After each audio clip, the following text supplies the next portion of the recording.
except what happened at the Madlanga Commission of Inquiry, which obviously we could not avoid following because it's happening in our country.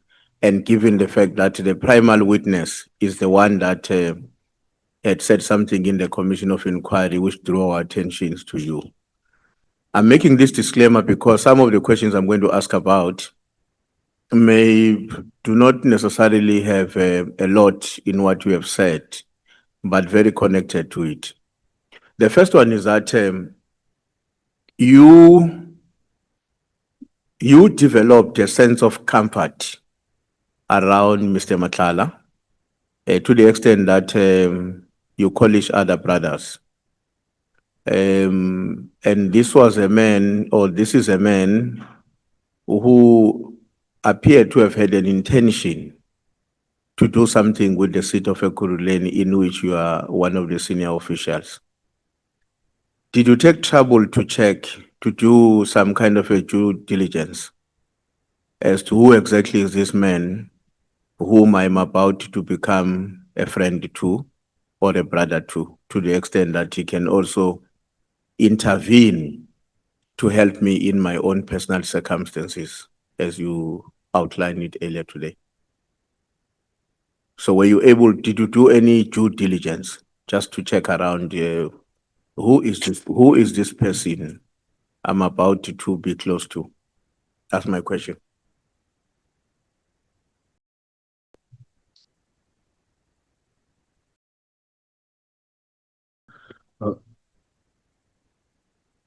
Thank you, Chair. Let me be honest. It was only the question of going to his office, going to the medical care clinic, any other thing, because I didn't know him. I think by that time, no one knew, up until this thing of the provincial hospital and that noise. But before that, Chair, there was nothing.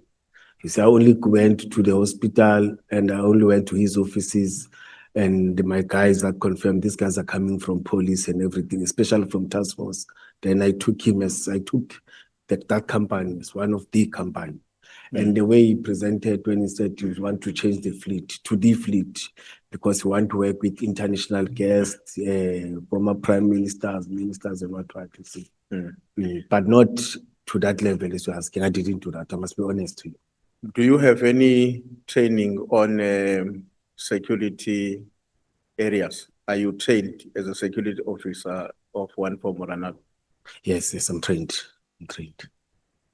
Does it not supposed to come naturally that by virtue of your training, it's inevitable that if you are beginning to be comfortable towards somebody, your level of consciousness must therefore impose a duty on you to do a bit of a checkup on who is this person am I gradually become close to?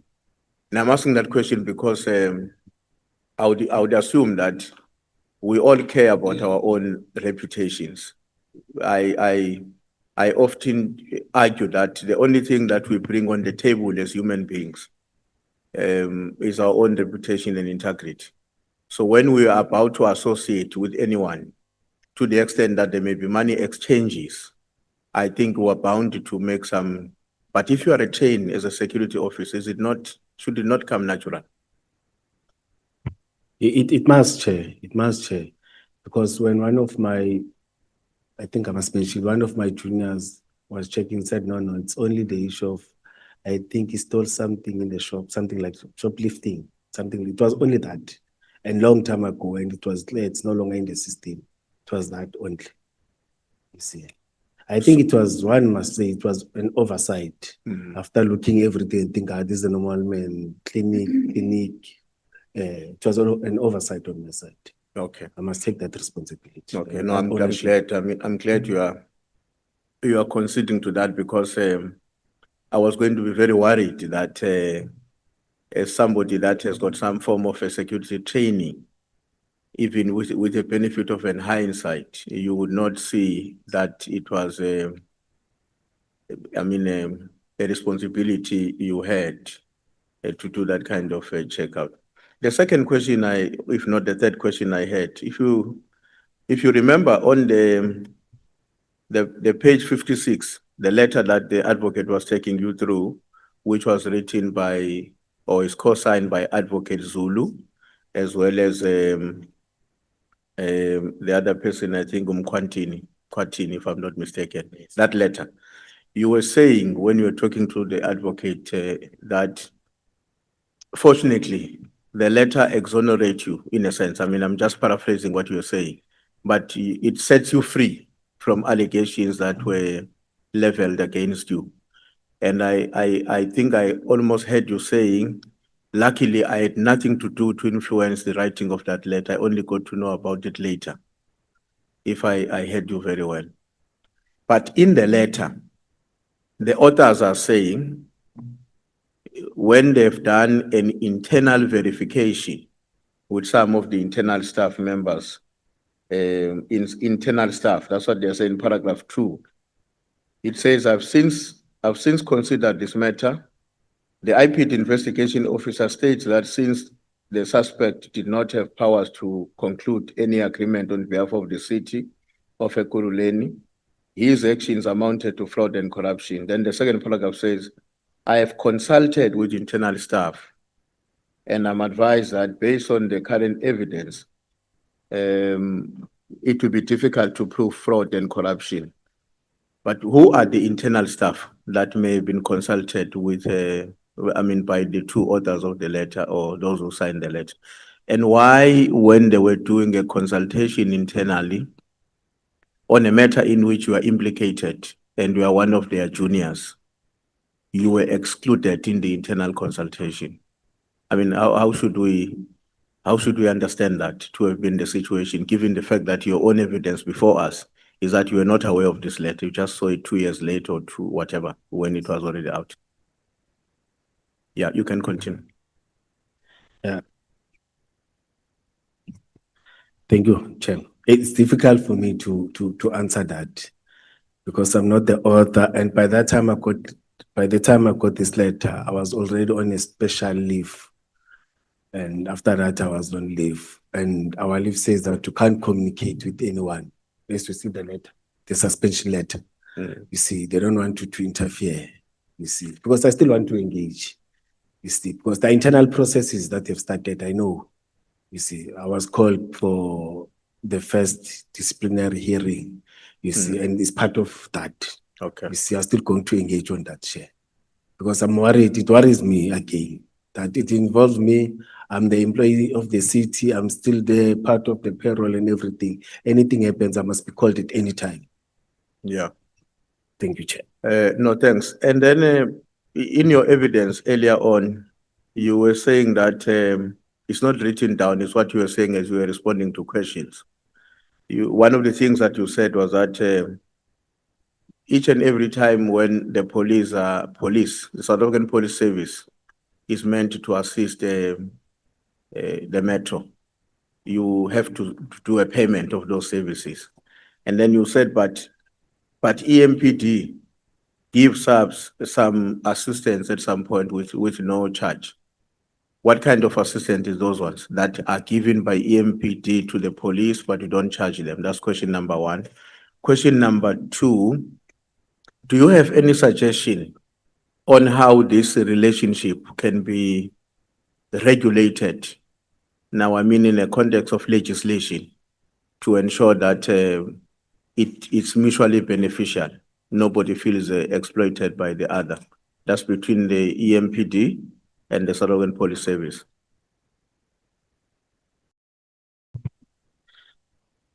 Thank you, Chair. Chair, the city has donated the land at Kwatema for a police station. The police station that is at Kwatema is situated at City of Ekurhuleni land. You see, we are part of that as the department to influence and make sure, especially when I was acting HOD, to make sure that there's a crisis in Kwatema, there's no police that is effective and efficient. It's because of infrastructure.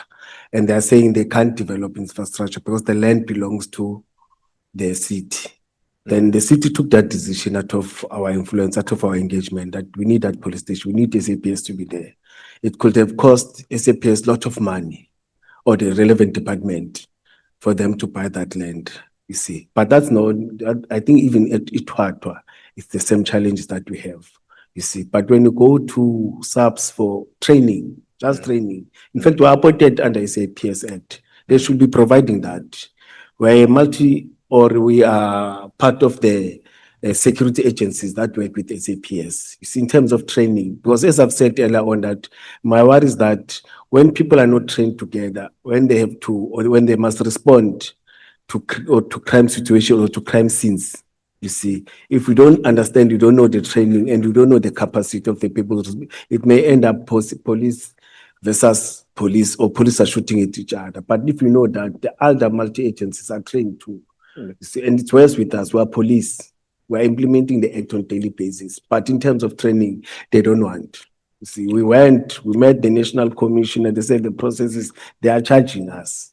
And as we are saying, Chair, our municipalities are facing challenges. We see these things on a daily basis.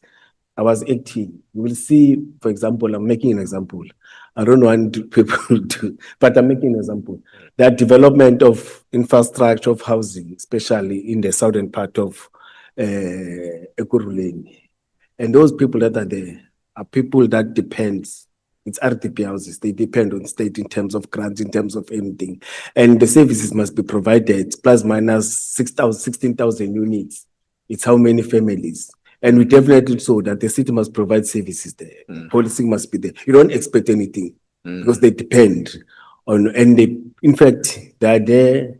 They are South Africans. The Constitution says you must provide services. And when you check in terms of the geographical area, the informal settlements now in the city of Ekurhuleni, I've said it, because of illegal mining, people want to open other things.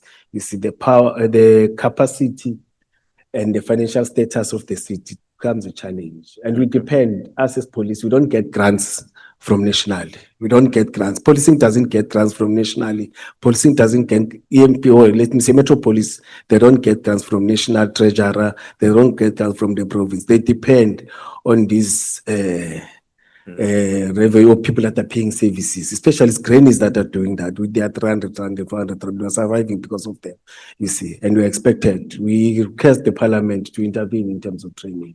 Okay. So you can't charge policing, you see. And one of the things I've just said, in Madlanga, the issue of fingerprints came in a lot, you see, to take police officers to SAPs and say, can you do fingerprints so that we check our officers? They charge you for a person for that. And it's a service that the police should provide to other and help one another. Yes, because end of the day, we are taking instructions from the National Commissioner. Okay. You can't say our National Commissioner and charge us, but other kids, you don't charge them. But others we charge. Thank you. Okay, my last two questions. The one is about I just need clarity on this matter, because as I was following your interaction with Advocate Mkhwanazi, I felt there was some point where I was left behind.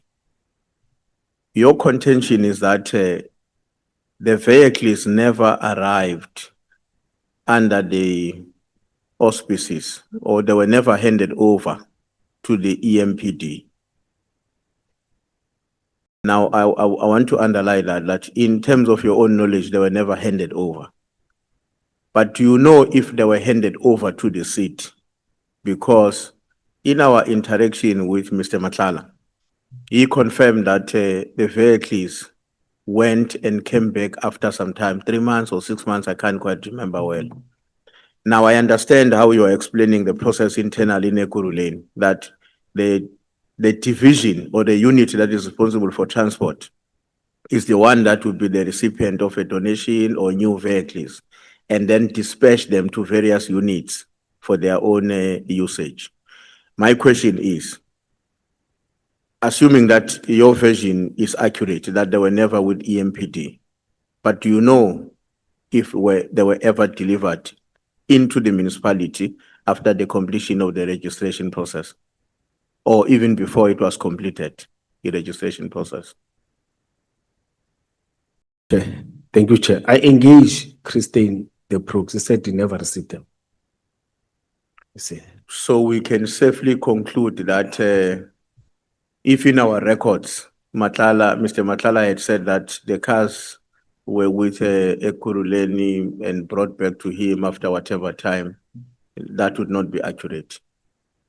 I will say so, Chair, or else we engage Chris so that he makes an affidavit to confirm. to that effect. Because it's a telephone call. Remember, I'm not there physically. Yeah, no, I get your And point. I don't want to say when we are convincing, you see. Okay, But it's very important. But yeah, I'm saying we never received the CMPT. all right. Do you know Lieutenant General Mkhwanazi? Yes, Chair. Are you related? No, no, no. You've never met anywhere No, we met. as Mkhwanazis No, we met before me- this? Oh, sorry. Yes, you've met somewhere as Mkhwanazis or as gentlemen in the restaurant or in, how do you know him? That's what I wanted to check. At work. At work. Meetings. Okay. Through the national conferences, policing. But before that, I met him again. It was 2020. But even if we meet, we talk. Okay. There's this Mkhwanazi thing, we talk. Yes. Okay. Thanks, Chair. I'm done. Thank you.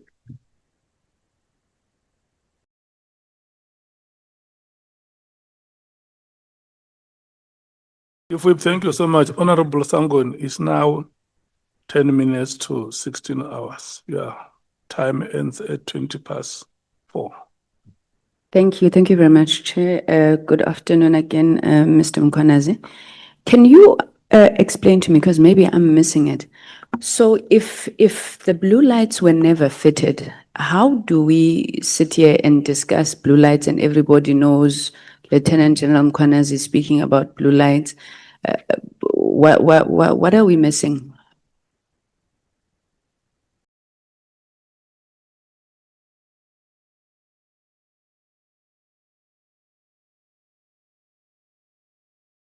Thank you, Chair.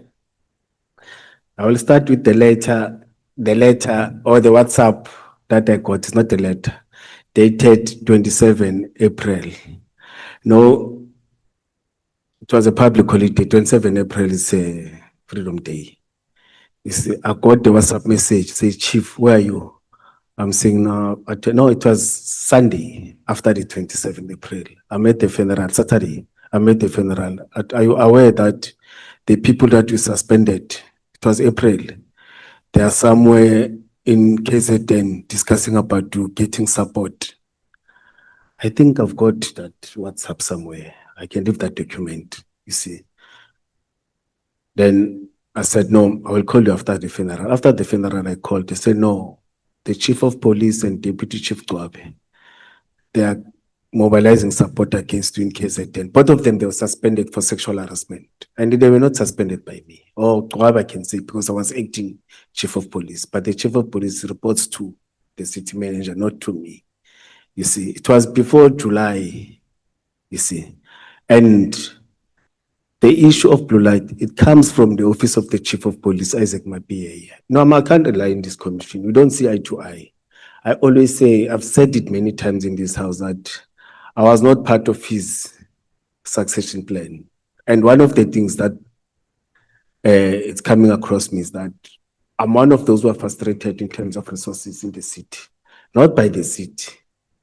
Because now I happen to sit where there are discussions of budget, where you fight for money, different department.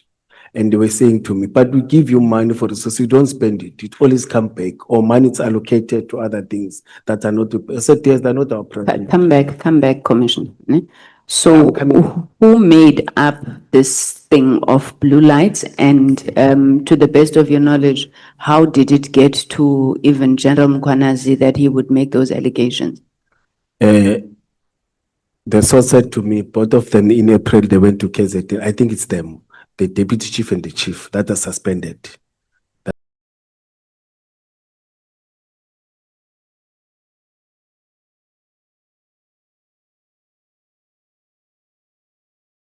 It's called blue light blesser.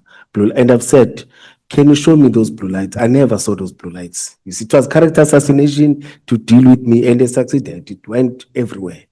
You see, that's why I've been said, that's why I've been said, if they stop those work, can they show me a case number or a photo or anything, an OP entry?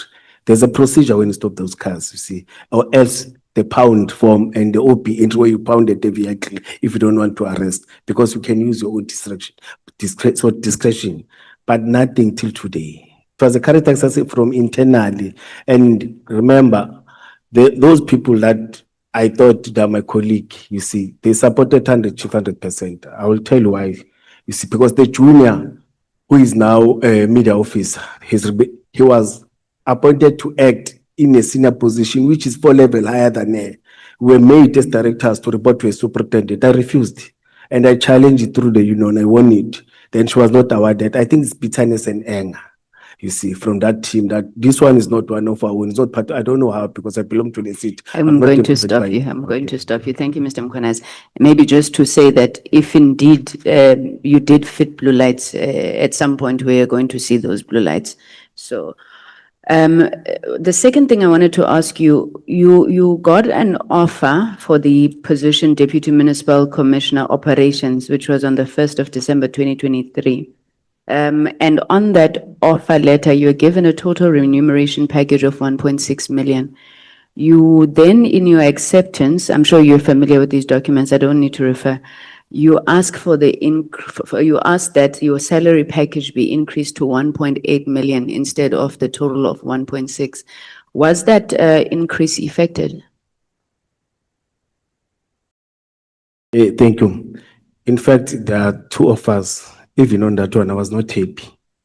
The one that I wanted initially, it's 2.1 or 2.2, because I looked at the packages that I had as a director. You see, currently, when you compare me with my directors, they earn far more than I. Those that I'm leading. Because when you are from inside, taking over. Sorry, Mr. Mkhwanazi. It was Was offered. it effected? Yes. What But that's process it. was followed to effect that? No, yes, no, you apply through your HODHR, through finance. They do their own processes, do calculations and everything.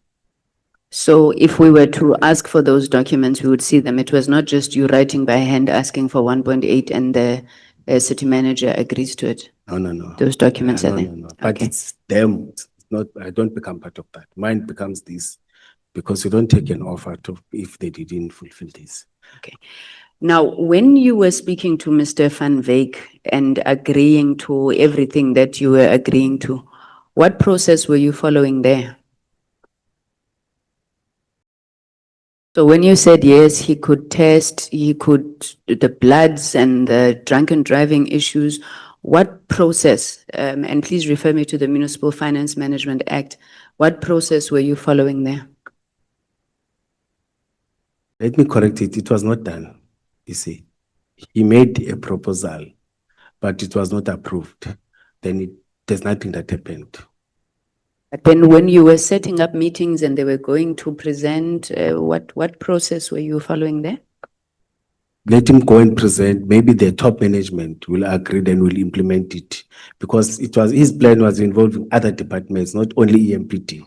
You see, and Municipal Financial Act or Financial Act, yes. You see, it must cover all the people, all the HOTs, all relevant department, all the stakeholders should be approved, and the process must be implemented. It must via again through the city manager, because he's having a final weight. But it didn't even take place. You like referring to process, ne, Mr. Mkhwanazi, in your affidavit, but these things are regulated in the public sector. So when a service provider comes off the street and say, I can do these wonderful things for you, then you bring together the top brass of the municipality to listen to this. What process are you using for that? Because this is arguably somebody who may either at some point have to be paid, not paid. So how did you do that? Thank you, madam. No, because he said there are no financial implications. You see, that's when I took it. Said no, there are no financial implications, and he's the one who's committing himself. You see, let him go and do that. You see, there's no processes that are followed. I said, go and present. Maybe something will come out of that. You see, but the state won't be affected. You see. Mr. Mkhwanazi, you've been a senior manager for a while now, haven't you? Yes.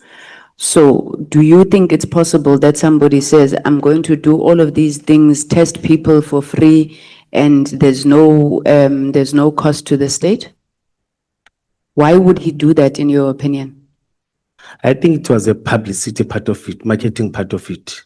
Because even now, people are working with the state and everything. They will request for successes and everything. Then when they go and apply to other business people. They will tell, no, on such a date, work with this institution, work with EMPT. These are the successes. I think it was an advertisement and the publicity part of it, especially when you cover the whole lane in scenes and everything. That thing came into my mind. I don't want to lie to you. And I even asked, said, no, it's a question of advertisement, publicity part of it, because that's how these companies are doing. Mr. Matlala did say to us that he wanted to promote his company, which I'm sure you will immediately read that as benefit to the service provider, which brings into question, obviously, the whole ethics around this thing. But when I said refer me to the Municipal Finance Management Act, I know that also when you receive a benefit as the municipality, there's a process, whether it's sponsorship, whether it's donation, and even that you don't seem to be speaking to. All I've heard you saying is that, no, those other people did it as well. Surely that can't be correct, Mr. Mkhwanazi? I agree with Chair. That's why there was a proposal from the side of Mike to do a memorandum of understanding so that there must be legal. Because once you draft a memorandum of understanding, legal incorporate finance, because people, they may say there won't be any financial implications. But once the process starts, you see, people may change. You see, that's why you're correct in talk about MFB legislation and processes. That's why it had to via all these things, because anything before it's approved, it must via legal incorporate finance and all these experts must check. I agree with you. Okay, let's move from there because I'm quite sure you are familiar with Section 217 of the Constitution that calls for transparency in procurement.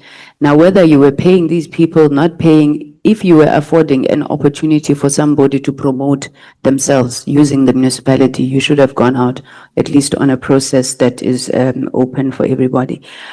You indicate, I'm not sure now because the documents have changed. You say that Mr. Matlala now comes in because you went to the mayor's office. You were told that the ANC is very, very unhappy. They're going to disrupt and so forth.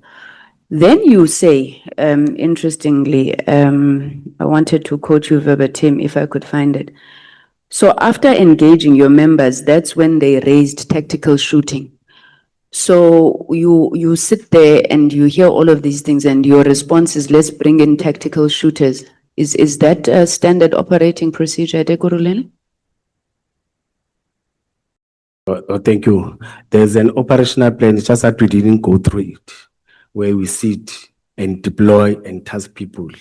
Where we task them, we didn't task to deal with crowds and do everything. Crowd, it was tasked to us as crowd management. Or So who was the tactical shooting targeted at? No, suspect or anyone will come and shoot and kill. But in terms of just, do you mind if we can go to operational plan? I think it's very important for us to see it. You see it go. I don't have a lot of time though. You can give me a sense in that. Yes, but no, we had plus minus 8 or 9 tasks. All the units were tasked according to what they are trained for. Then they were tasked to give backup to the executive mayor, again, to stand on top of the buildings where he's addressing. But in terms of the crowd and everything, it was our own and public order policing from SAPS to deal with the crowds. In terms of your security. Is that standard procedure around legislatures, Mr. Mkhwanazi? No, when you do operational plans in terms of operation, that's how we do it. Okay. You see, the copy is submitted, you can via through, you'll see. Okay, that's fine. Now, after you get these tactical shooting guys, and in your affidavit, you keep repeating in brackets, Lieutenant General Mkhwanazi's former task force. Are we supposed to read anything into that you were saying these guys that you brought in from Mr. Matlala's VIP were Lieutenant General Mkhwanazi's? I didn't say they are from, I said they are from task force. You see, I've mentioned it, and tactical shooting, I've mentioned it in terms of responding to crimes and other things. You can't do tactical shooting to crowds and other things. You will be arrested. The law doesn't allow that. But to serious crimes and training and everything, that's where I touch about tactical shooting. No, it's fine. Let's not belabor the point because you said after engaging my members, that's when they raised these tactical shooters. Like I'm quoting you verbatim. Okay, fine. Now, you're saying in this council, in this meeting that you had with the mayor's staff, they alerted you of this threat. Does the mayor's office have threat assessment capabilities? There's a letter I think I've attached that it talks about those things. It comes direct from the executive alderman. It's part of these bundles. Thank you. So this letter is the basis for your threat assessment for you to bring in Mr. Matlala. Okay, so let's go then to that page. You're saying the meeting was held on the 29th of April, am I right?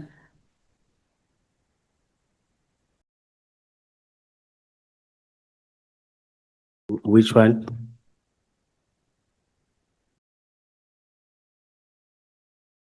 So the meeting with the council is, okay, on your initial statement, you've since taken out the date. I don't know, Advocate Mkhize, I'm confused, right?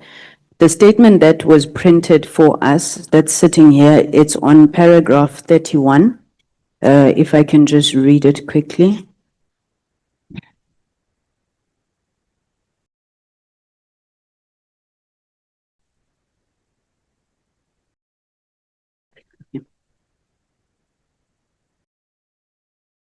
Okay. Paragraph 55 on yours.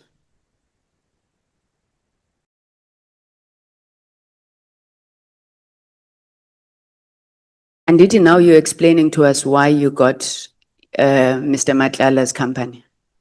So from the document, it is reflected that EMPD engaged CAT VIP with company Reg what as additional support to ensure the safety of the state of the city address, which took place on 30th April 2022 in the city of Ekurhuleni. That's your statement, right? Yes.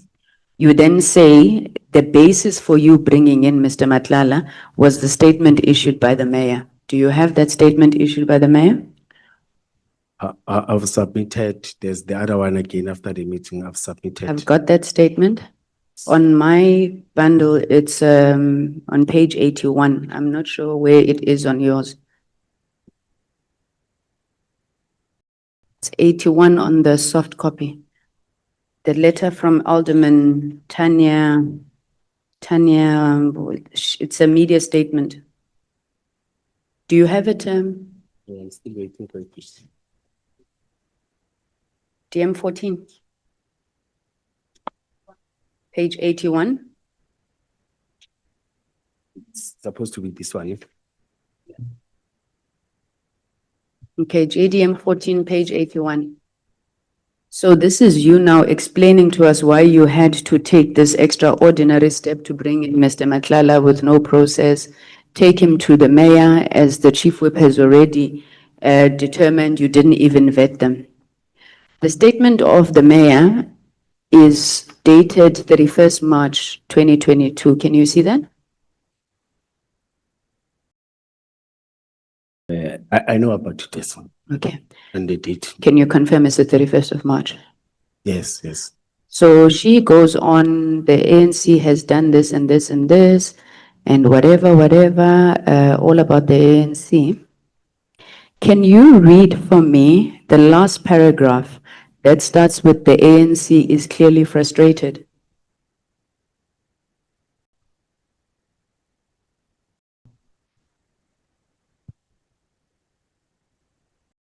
The ANC is clearly frustrated and devoid of ideas on how to gain traction and electorate that is increasingly rejecting them. And the city where the multi-party coalition just developed a highly successful state of the city yesterday, during which has not single protest took place. Yes. When I read this, your reason for bringing in Mr. Matlala was to protect the state of the city address, and your explanation for why you had to bring in Ms. Matlala is because Alderman Tanya Campbell said the ANC is going to attack the state of the nation, state of the city address. You give us this document where she says the ANC is frustrated, And yesterday we delivered a very successful state of the city address. So why would you even lie to us on why you brought in Mr. Matlala? Because it was clearly not on the basis of the statement. May I answer? Please. Thank you. I've said we met before the meeting. We were briefed by the team. We met before the meeting. My team briefed me, and we met with the the chief deputy chief operations and the team. That's where we were briefed. You see, but as I've said that we met before and after. This one is after, but the one of us planning and putting for VIP protection for him doing what is this thing? As I've said, that we're assisting in terms of the escort and deployment in the outer perimeters. It was that of one. You see, but for this one, we met after, as I've said. That's why I asked you where There you was a got physical- where you got the threat, Mr. Mkhwanazi. And then I had also asked you if you were meeting a month after the state of the city, what is it that compelled you before the state of the city to go and get Mr. Matlala? And you said to me there was a threat, and this is evidence of the threat. So I have a problem with your version of events, but maybe let's move because I'm just running out of time now. May I correct something? Yes. It was the day after. That's why there was a statement. That's why I've even said we met day after. That's where the mayor was happy and said we did the work. 2031. I don't know if that makes sense to you, Mr. Mkhwanazi, but I do want to move on now. You said, Mr. Matlala said, are you going to pay us? Ne? When you were asking him for all the things that you were asking him. In which world, and please, I agree with you, the public service is tough, you have to be creative, you have to find ways, but when you approach a service provider, you have no intention of paying him. Why does he do all of this for you? Is it truly for marketing? And then what are you getting out of it? I know that in the course of your evidence, you were still telling us something about losing your siblings. I don't know if that was the point that you were going to drive, but this relationship is just not understood by us. Why would you go to a service provider? This man makes money from these things. What is he getting out of it? Because according to you, you know, you're saying it's marketing. And what are you getting out of it? Thank you, Chair. You remember I've said even after the engagement, he was still asking that is our VIP or are we not outsourcing VIP? You see, because we've got security that are static that out. So I told him, no, our VIP is insourced. You see, I think in a wrong line, we're expecting that VIP will be outsourced. But with us, we're using our own metropolis officers. Yeah. Let me stop there. Thank you. Thank you very much, Mr. Mkhwanazi.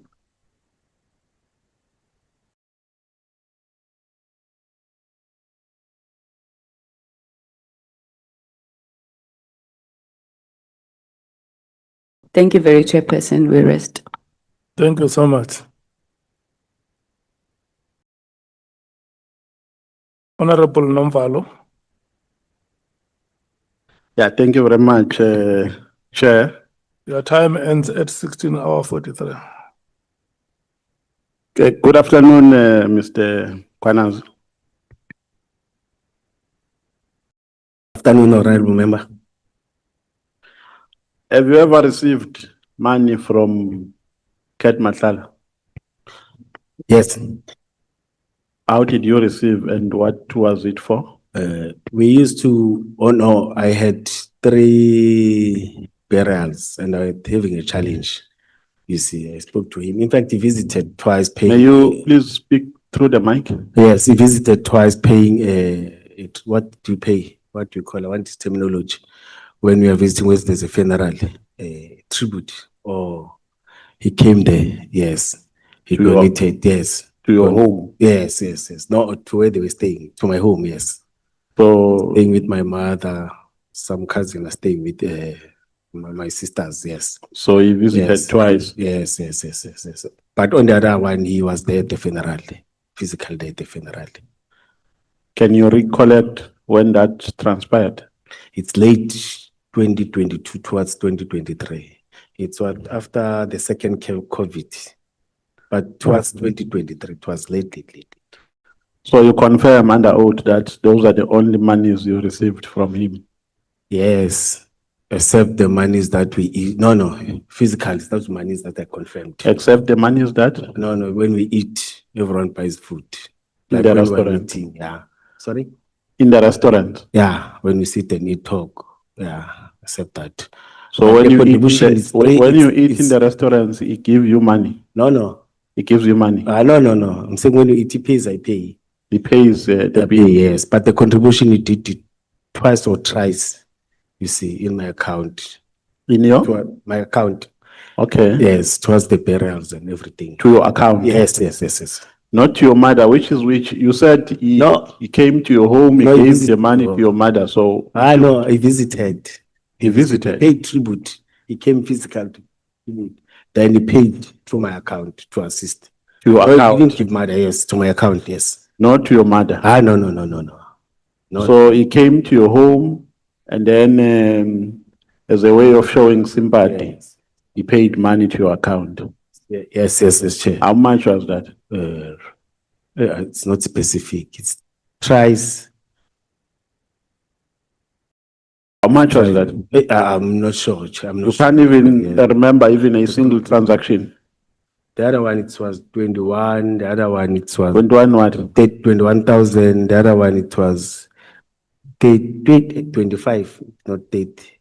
I don't have a specific, but he contributed, Chair. So if we can summon your bank account or your bank statements rather, those are the only transactions we can see. Yeah, in fact, they did that. They checked. I beg your pardon? They did that. They checked. Yes, those are the only. Those are the only monies.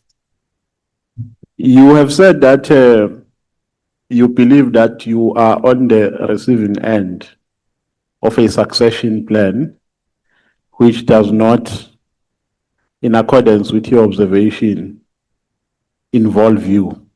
That is why you are here today, correct? Yes, Chair. And that succession plan involves the chief of police, correct? Yes, and his people. That's what I've said, yes. What is the point of contention here?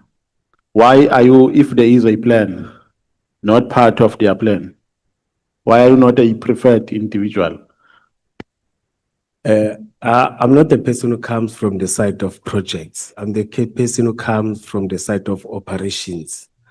I was never part of or in the close circle with those that are staying in the offices, and I was always operational, you see. And one of the things, Chair, it's what we were investigating now in terms of the building that are not finished but paid fully. In what about the constructions or the project, you see, that we're supposed to be delivered, things are not delivered. In fact, it's at the high level of the city. And I'm leading that. So what is the point of contention? I'm leading that this one, when it takes over, is going to be problematic. Investigate what is not supposed to be investigated. In fact, that's what I'm doing now. So in their view, you are a man of principle. Not man of principle, a problematic man. So because you are a man of principle. Not principle per se. I think I'm a problematic man to them. You are I a would say so. problematic man. Yes. The reason for being problematic? I always complain, Chair, about resources in the city. Number one, as I've said, can't have police officers without bullet vest. That must respond. And there are companies that are appointed to provide those things. You can't have police officers without uniform. Because the current situation, that officers are there operational, there are companies that have been appointed to provide uniform. Uniform is there. Secondly, that's what I've been talking about the whole day, issues of vehicles, you see. And as I've said, that all those things, they affect you operational, because it is you and the guys that are doing operation that are seeing these things. And then there is supporting division that must support you in terms of all those things. But operational is a different story. You see, we were dealt with many times by unions in terms of occupational health and safety. Because those boots and those uniforms, part of protective clothing. So Officers must- those are the only reasons. I think, So in terms of your operational duties, you are not reading from the same scripture.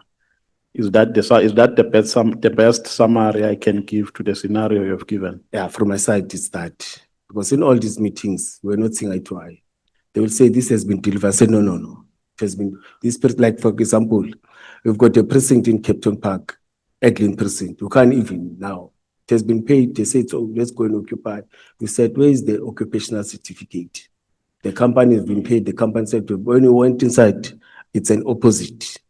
You go to Benoni precinct, you see, it's fully paid, but 50% of it has been done. You can't even So- occupy, and then so- the challenge officers, they don't. Then ipso facto, they patched you. They patched you as a consequence of that. Yeah, with lawyers and everything, they paid. Are you an honest man? Yes, Chair. Yes, Chair. Did you disclose the monies you got from Matlala? No, I disclosed. Where did you disclose Yes. them to? I bought cows. I disclosed that I've got cows. I've got those that I've, it was 20 to the city, with the city to disclose. You It did was what? 20 with the city to disclose. Yes. 2022, 2023. Yes, I think it's 2022. I'm talking about the 3 transactions that you have alluded to. Yes, yes, Did Chair, you I've disclose disclosed. Yes, yes. The first 2 and the last ones for the cows, I disclosed to the council, to the city. To the council. Yes, yes, yes. Do you have records It's with the city, sir. showing that? Yeah, it's with the city, not with me. So if we request them from the city, they will give them to They'll us. give you, sir. They will give you. So you disclosed all the 3 transactions. I disclosed of the funeral, I didn't disclose because it was going to the funeral, but of the counts, I disclosed. The one it was for funeral, it was not me, and I. But it was transferred to your account. That's what you told us, isn't it so? If it was not for a personal benefit, if it was for my personal benefit, it was. No, but it was transferred. Yes, yes, yes, you're correct. You're Yes. correct. So you're not supposed to disclose it. Because it's a funeral, I didn't share. I didn't. For funeral, I didn't. I won't like to. Does it matter what the money is paid for? Yes, when you disclose, you must mention money for this, money for this. Yeah, but I'm saying the fact that it was a funeral, does it make it less important for you to disclose it? Because it was for the funeral. I took it, the funeral is not that, they can't publicize things for the funeral. No, but But you're not answering the question. Yes. What is the requirement? When you receive money, do you have to disclose it or not? For personal, can you disclose? so you can't, you are telling this committee that if the money has been paid for the funeral, you can't disclose it. No, I'm not saying you can't, I didn't do that. Let me say, so I didn't do that. I didn't. No, I'm talking of principle now. I'm not talking about what you did and what you did not do. In terms of principle, when you receive money for the funeral, are you supposed to disclose it?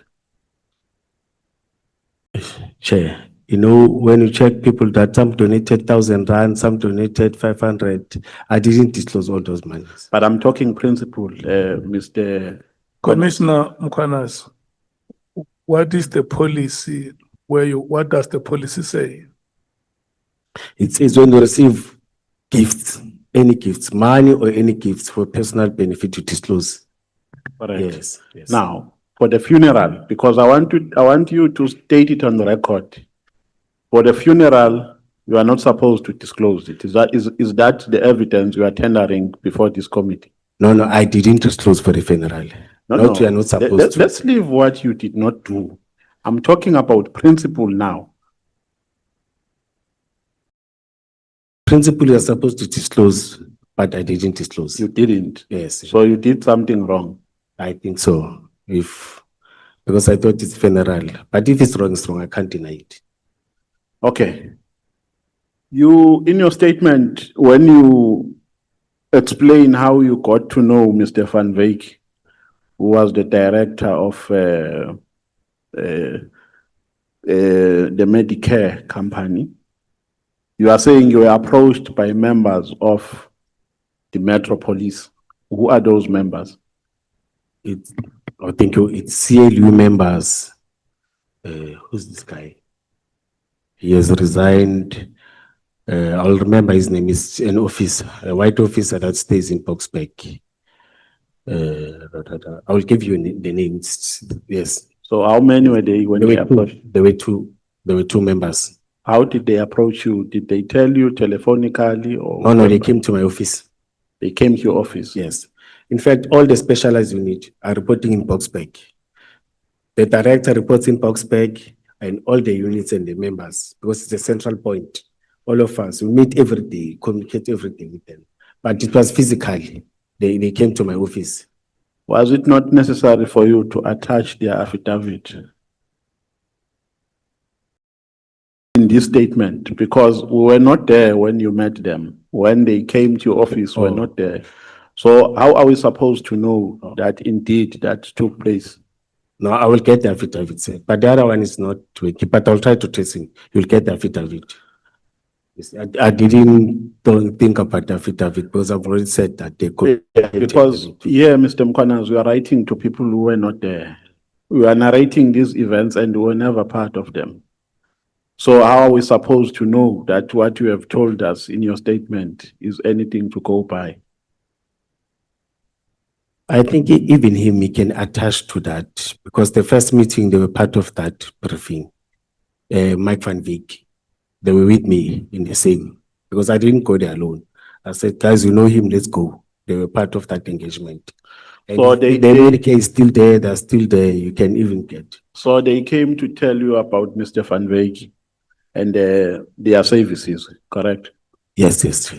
And then No, not just the things that he wants to do for Yes. us, yes. health services. Yes. Yeah. And then you said they must bring him to office. No, we went to his office. You went to his Yeah, office. we went With to who? the medical clinic.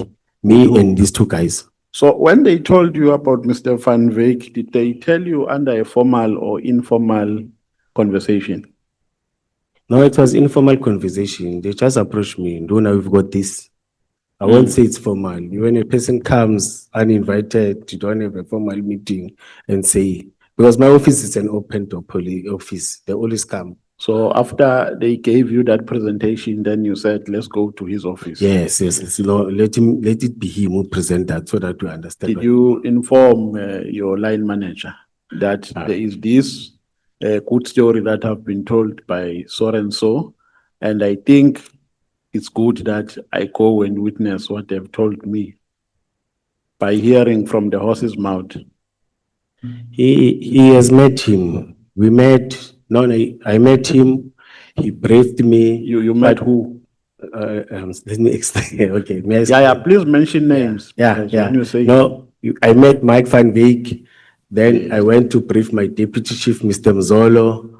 At some time they met and he presented the same thing. That's when he went. No. My question is, before going to Mr. Van Wyk for the first time, after you have been told about him by these guys who were working for the Metro Police, as a first instance, did you go to your line manager to say, line manager, this is what I've been told by these guys. In pursuit of it, I think I must go to Mr. Van Wyk to hear his proposal. I meet many people. We don't do that.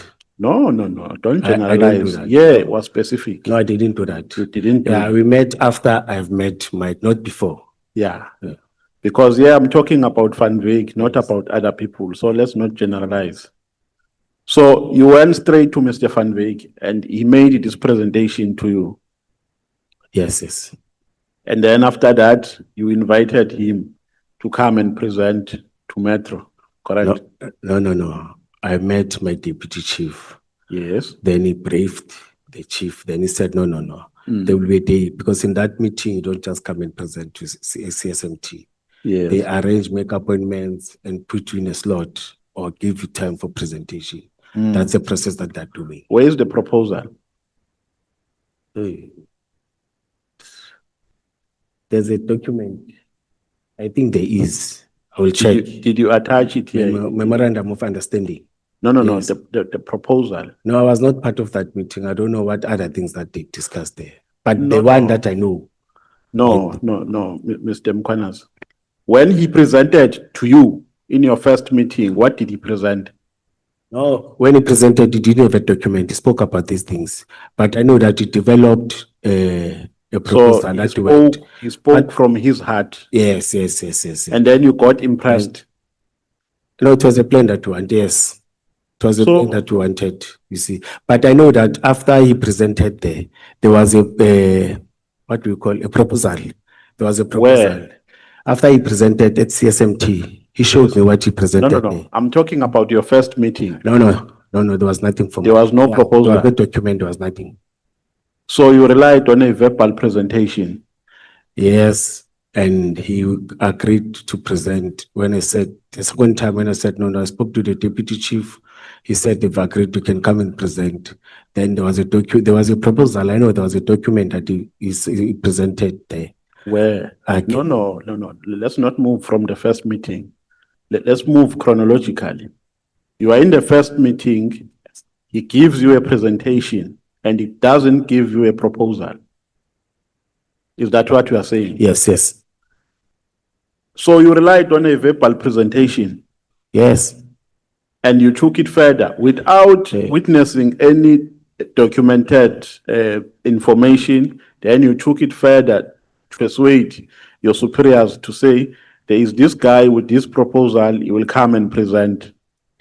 Through you, Chair, you must remember there was nothing formal in the first meeting. Yes. You just raised whatever that you wanted to raise and all this engagement. So the conclusion is that following the first meeting, you relied on a verbal presentation. Yes. And then the next step is that you went to, To brief my deputy chief. Then he said, yes, he can come and present to. Your deputy But we chief. met, no, before that, we went to his medical clinic with the deputy chief before he went to, or before he presented to CSMT. so that was the second meeting. Yes. You went to with the deputy chief. No, it was not a second meeting, or the second like formal meeting, but we met before that meeting. No. That's to take on. No. No, let me say, yes, that was the second meeting. Mkhwanazi. No. No, I don't want you to say that after that No. meeting we didn't- Remember, you said the first meeting is a meeting that followed a meeting that you had with guys from Metropolis. Oh, yes. Then you went to the second meeting, correct? Yes. A second meeting with Mr. Van Wyk, which was a first meeting between you and Mr. Van Wyk. Yeah, correct, Chair. Yes. Okay. And then from that meeting, what transpired? Which meeting followed? Between me and the deputy chief of police and him. And where was that meeting? No, Medicare clinic So the deputy chief went to his office again. with me. With you? Yes. Mr. Mkhwanazi, is it ordinary for you to go to service providers' offices? No, he was not a service provider. Whom you have not, no, I'm saying before you even appoint them. Because ultimately he became a service provider, isn't it so? No, it didn't happen. No, I'm saying here this person was making a presentation and he intended to have or to render services for you, correct? That was the intention. To render a free service to us, yes. Yes, that's a service, whether free or not, but that is a service. So that person is a service provider. Now the question is it an ordinary practice for you to go to service providers' premises before you even appoint them? Twice. You went for the first time, you went for the second time with the deputy chief. Is that an ordinary practice? When you say a service provider, putting it another way, we are meeting stakeholders on daily basis. We are going to their offices, they come to our office. It depends where is the meeting. No, remember, Mr. Mkhwanazi. When You we said, limit it to a service. no, but Mr. Van Wyk was not a stakeholder in terms of what we have said, because Mr. Van Wyk was introduced to you by guys from the Metropolis. If he was a stakeholder, then he was not going to be introduced to you because you would have known him by then. On that one, I don't agree with you, through you, Chair. What is it that you don't agree with? Because I'm just narrating what you have just told us. the How way- does a person whom you have not seen become a stakeholder? As a person that you are meeting for the first time, how does it become a stakeholder? How do you meet a stakeholder? There's always a first time. It's either you meet him No, somewhere. no, I'm saying prior to your meeting, prior to your first meeting with him, he was not a stakeholder. Yes, he was not providing anything. And Yeah. he did not provide anything. Yes. Yes. Then why do you say that's what you do to stakeholders? As if this one, before you went to him, he was already a stakeholder. There are stakeholders that do always meet for the first time that don't provide service, but they meet and discuss and say, we want to assist, we want to do this for the community, we want to do this for the city. Then you meet with them. No, And it but I'm doesn't saying, that doesn't- I'm saying, Mr. Mkhwanazi, before you met him for the first time, he was not a stakeholder.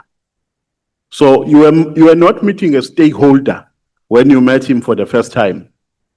And I was not meeting a service provider because it was for the first time. Yes, Yes. you met somebody who intended to provide services for you. You are correct. That is what I'm saying. Oh, yes. Now, the question is it ordinary for you to meet people who intend to give you services prior to appointing them? How do you meet them? Where must you meet them? No, I'm saying to go to their premises. Yes, you can go to premises. So that is an ordinary practice. That is what I want you to confirm. It's not ordinary. It depends when you engage with me. Where are you coming to us or we are coming to you? So it is a common practice. It was not happening for the first time. With Mike, it was for the first time. I beg your pardon? With Mike, it was for the first time. It was for the first time. Yeah. With Van Veek. When we go, yeah. So it's not an ordinary practice. If it was for the first time. It was so unique. It was unprecedented.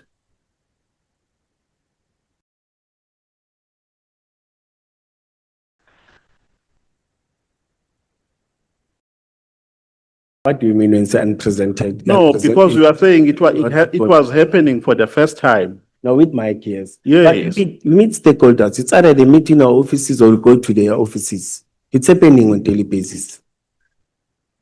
Yeah, no, I think let's move on because I think we're not going to reach any fruitful results in this conversation. So we are saying before the state of the city, there were some credible threats to which you were exposed.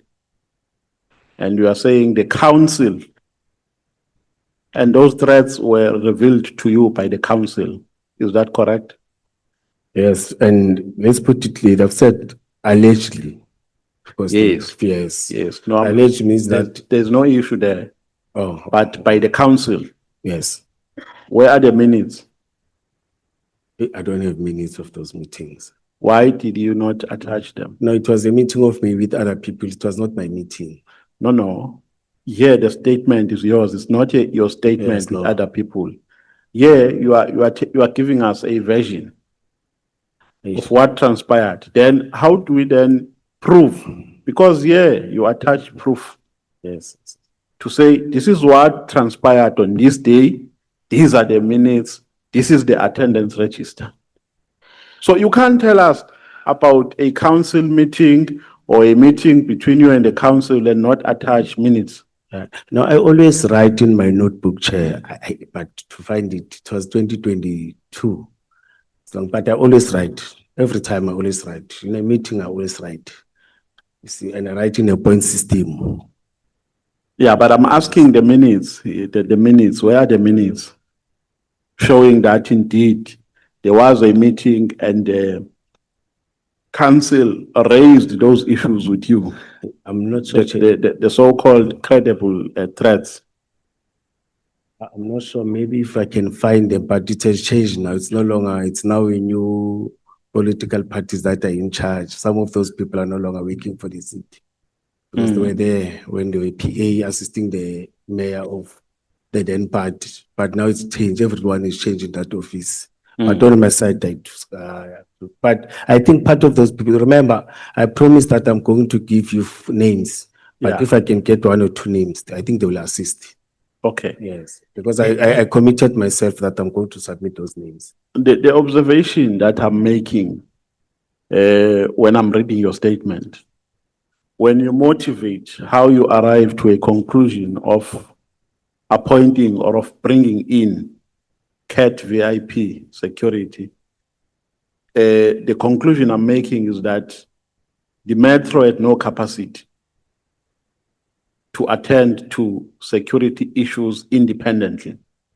So it required an external service provider. Is that what you are saying? It didn't have the skill that those people are having. Have Yes. you ever raised that to the relevant authorities within the Metro? Shall we raise it many times? That's why I've been said that we don't get trainings anymore. You know, the last people to get good trainings, it was my group and the group after me. After that, it's just that I'm saying in public now. Yeah, for There's a instance, gap, there's a gap, there's a serious gap. yeah, for instance, on the issue of Medicare, you and in relation to services that were rendered by that were promised to be rendered by Medicare, you spoke about the shortage of nurses. You said there were only 2 nurses. Now the question, and that was a shortfall. Now the question is, have you ever addressed that shortfall to the relevant authorities? Yeah, many times. In fact, the shortfall, I even said it's worse now because it's 1 nurse. Yeah, There's a letter that we in fact, when we want to recruit, we submit a request to the office of HR and the office of the city manager. That letter was done, I think, many times requesting, and they are prioritizing because of challenge they now are. why did you why have you not attached those letters where you were addressing those concerns? I never thought you need it, but Chair, I'm on suspension. I can't communicate with the officials of the city, request this, request that. But there are letters, I will check those letters that I'm having that are with me. But letters are submitted to relevant offices, HR and the office of the city manager. I know that that thing has been raised many times. Even as I was 18, I raised it because it's a challenge that we are facing every day. As I'm saying that the situation is worse than before now. Yeah. Because we had 4, 2, 3, 1, they're retiring, they're resigning. So in your conclusion, the Metro has no capacity to deal independently with security issues. It requires external stakeholders. No, it was for that event, Chair. That's why the operational plan was It was specific. for That event. the state of Yes, the seat. of And the city, yes, yes. and the operational plan is specific for that day only, not any other day. No, remember, somewhere in your statement, you are saying you had a relationship with stakeholders before you even spoke about CAT VIP protection. You even mentioned the problem of illegal minings and so on, and that people are building shacks and they are digging holes inside those shacks. Before you spoke about the VIP protection, I mean the CAT VIP protection. So generally, there is a problem of shortfalls in the security sector within the Metro to a point that it can't deliver services independently. Chair, our mandate is changing every day and it becomes a challenge. I'm agreeing with you. For example, the mandate of mines and securing the mines, it's not the mandate of Metropolis, but because it's happening within our jurisdiction where our people are staying, it is there. For example, crowd management was not our mandate. It was mandate of SAPS, but people are protesting and are protesting where? To the houses of the councillors, to the municipal building, they're banning municipal infrastructure, everything. Then we have to undergo. Now we are adding another mandate on top of the smaller capacity that we're having. Yeah, And the I want us increasing. I want us to summarize it. Yes, we're having I'm challenges. pressed for time. Yes, we're having challenge. So there is no capacity.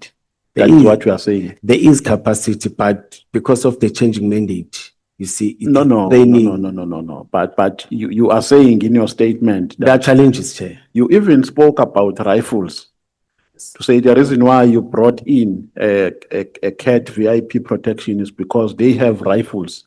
No, I've said the guys that we're approaching, we're fighting with, they've got firepower, rifles and everything. Yes. Yes. And, Thank you. and that Thank you so much. necessity, Thank you so much. Can we pass the microphone? Chair, that was so quick.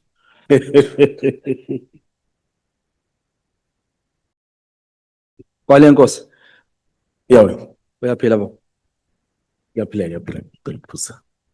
Uphuza how many liters a day of water? Ngiyaphuza man. It's after later COVID. Hayi, Hey, phuza ngiyaphuza, manje, nophuza yes, people ngiyaphuza. sokhulu. Sizokwazi ukuthi siqoqe. Phuza but.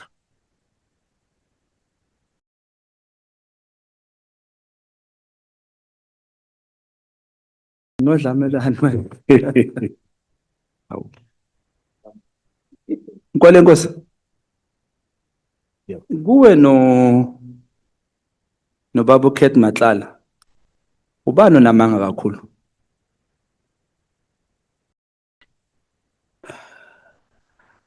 Ngani? Wena uthi eindabeni angimazi mina uMatlala. Maze sifike lokhu nje SABC News uyicheck ugcoka ijacket eblack wathi awumazi. Wabuya wangena ngapha wathi uyamazi ublood brother wakho. So I think zangumamele kahle. Yes. What- Ngathi angiyazi blue lights. There are no blue lights. And I'm still Oh, firm awazi on blue that. lights. Yes. I even said there are letters, you see. okay. I thought the journalist will ask about the letter. No. He said to me, no, I'm aware about that. Oh. You see. And Angixolise ke lapha. lapho esifara khona ukuthi imoto zafika kithi. No, zange sifike. Sizobuya Yes. lapha sidlule lapho. Umbuzo wona usamile. Ubani onamanga kakhulu kuwe noKhet Matlala? Che angazi ukukhuluma ngani. Sengiclarify isayini. Uthi yena akaza kuphi imali wena. Wena uthi uphile imali. Namhlanje uthi uphe esifeni. Last wathi ukuphe abo 1000 rand ne grocery lapha nalapha. Right? Ubani onamanga ke noba sicale ngombuzo sicede umbuzo ubani onamanga kuwe noMatlala ubani onamanga amakhulu. Ngifuna nje ukuthi ubani strong la emangeni. Che I think asimameli kahle. Mina ngumameli kahle. Egroza ngicela ukuyiza ngawena manje Okay. futhi. Ngizokutholela Shothi kumamela songijajile uqedile ukuthi lo one day ngiyomthola. Egroza ngicela ukuyizwa. You see, Asiye the only thing video yakho engayisho. uMadlanga ukhuluma lento Yes, engiyikhuluma. the only thing ngisho kumadlangile bengikhuluma ngayo yokuhlala sidle kuma restaurant and other things. Egroza hayi. Akaze wena ukhulume ukuthi imali akunika yona ukhethi la kubo 1000 ne grocery. No, ngakhuluma ngepetrol.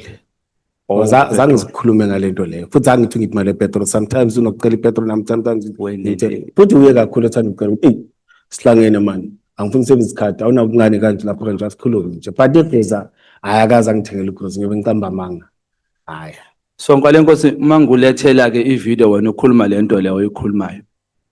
Bese kuvela indaba ukuthi wayikhuluma indaba yegrocery. Leli veni lami libela ngaphandle libonile mawungena khona ivele lemhlophe la ecaleni. Ilele engiyilayishela ngalabantu abanjengawe. So ngakuprove ukuthi uqamba amanga. So admit ukuthi kunenkinga la. Excuse me, Chair. Sorry, there's interfering sound coming through. I'm not sure from where. Yeah, it's interpreting services. I think it's volume on these things. Oh, you can just take out that headphones on you in front of you. Or you can put them on your ear, they're translating. Okay. Sure. Ngikhuluma ngalento le Mr. Nkale Nkosi yokuthi njengoba le ndoda uthi wena ayikazi yona ithi ayikazi yakuphi imali. Wena uthi ke yakupha. Hayi lokho Unamanga ubani onamanga noba no kwanginika. No kwanginika. okwakunika yena. Yes, no ngicamba amanga kule committee. Okay. Ukuba imember yeANC Ngisakhula. useseyi Ngikhulele manje angikho active to any politics.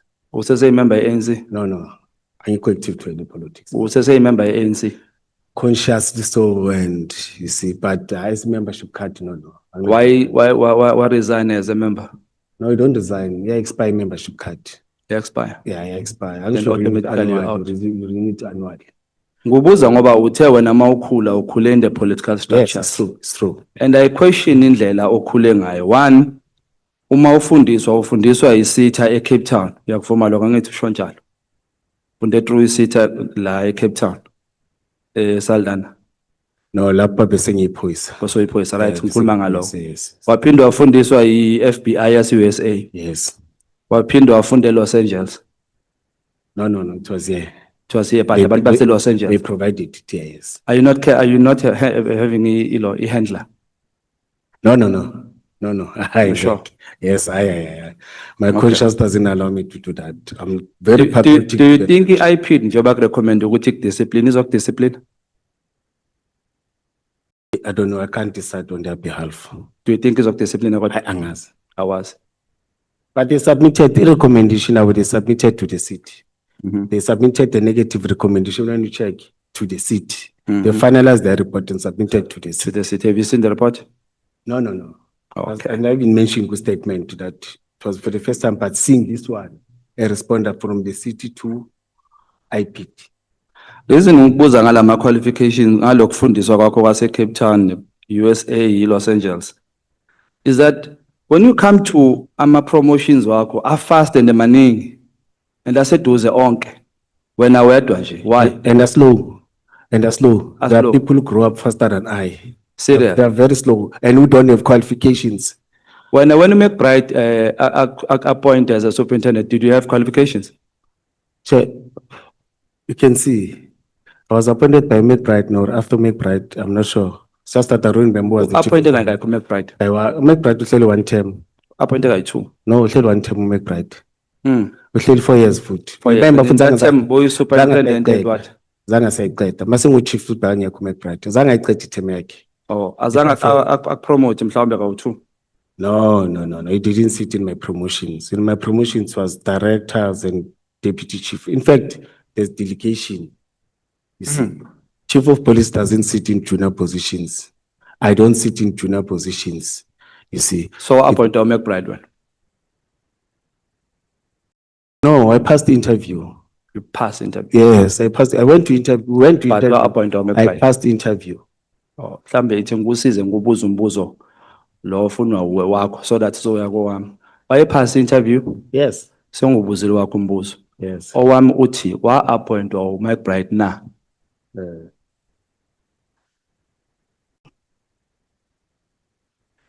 Umzwili zoluthe uyimember ye-ANC naye. I didn't follow him. Oh, Instead, okay. basically prepare a best busy no nama lawyer prepare a statement. Ngimamele the first day ekuseni. Okay. Nginenkinga ke la mfowethu. Kunenkulumo ethi there's nothing for mahala. So Siyavumelana sinawo. ngiyayazi le nkulumo. Yabo izolo ingilimaze kakhulu lento when uMcBride says uSullivan is fighting a crime in South Africa and is doing it for free. Do you believe ikhonto njengaleyo? In terms of crime, there are many people who are doing that. Yes, I believe. For free. There are many South Africans who are dedicating their life every day. When you go to the areas of Tlalapo, the groups that are the patrollers, they don't get paid. They do it for free. Yes, they're doing it for free. And they're doing I like how you started. You said there are many South Africans. Do you think a person like McBride will leave London, Irish or Ireland and come fight crime in South Africa for free? McBride is a South African. Or Paul O'Sullivan? I don't know, Paul. I don't even But follow do you him. think as a police, remember intelligence of Ekurhuleni relies on you, we depend on you. Do you think a person would leave London or Ireland and come fight South Africa, a crime in South Africa for free? He's having a private company. He's not benefiting. Does outside. Paul O'Sullivan have a private company? I'm not sure. He's a. You just answered that question without me asking. That is a businessman. He's a Okay, businessman. I'm asking you that question because I want to do a favor to you to give you a question where you answered. Yeah. Can I not answer, but to Paul? I know Okay, nothing. asibuza Yes. remember mnganami, remember Ekurhuleni idepende kuwe isemahlombe akho. So intelligence is part of your office, right? It's what you should think. correct. Do you think a person like Paul O'Sullivan would leave the island or the Irish, wherever, or London and come fight a crime in South Africa for free now? We are on this thing, Yoguti, there's something for mahala. There's nothing for mahala. If you're asking me about the South African, I don't know, Paul. Uyasaba ukukhuluma ngoPaul Sullivan. No, ngimazi, angijwayelanga. Yeah, oh, kahle, Mina ngiconcentrate kahle, kumasipala. kahle, kahle, I don't want to commit myself emntwini engama. kahle ngwalenkosi. Uyamazi uPaul Sullivan. No, I don't know him. Okay, ungasaphinde ungiphendule lokho Okay. ngikubuzile. Ithi ngikuphinde futhi uyamazi uPaul Sullivan. No, angimazi uPaul. Na umbuzo wami ke. Ngithi mina kuwena njengomphathi wamaphoyisa eKruleni.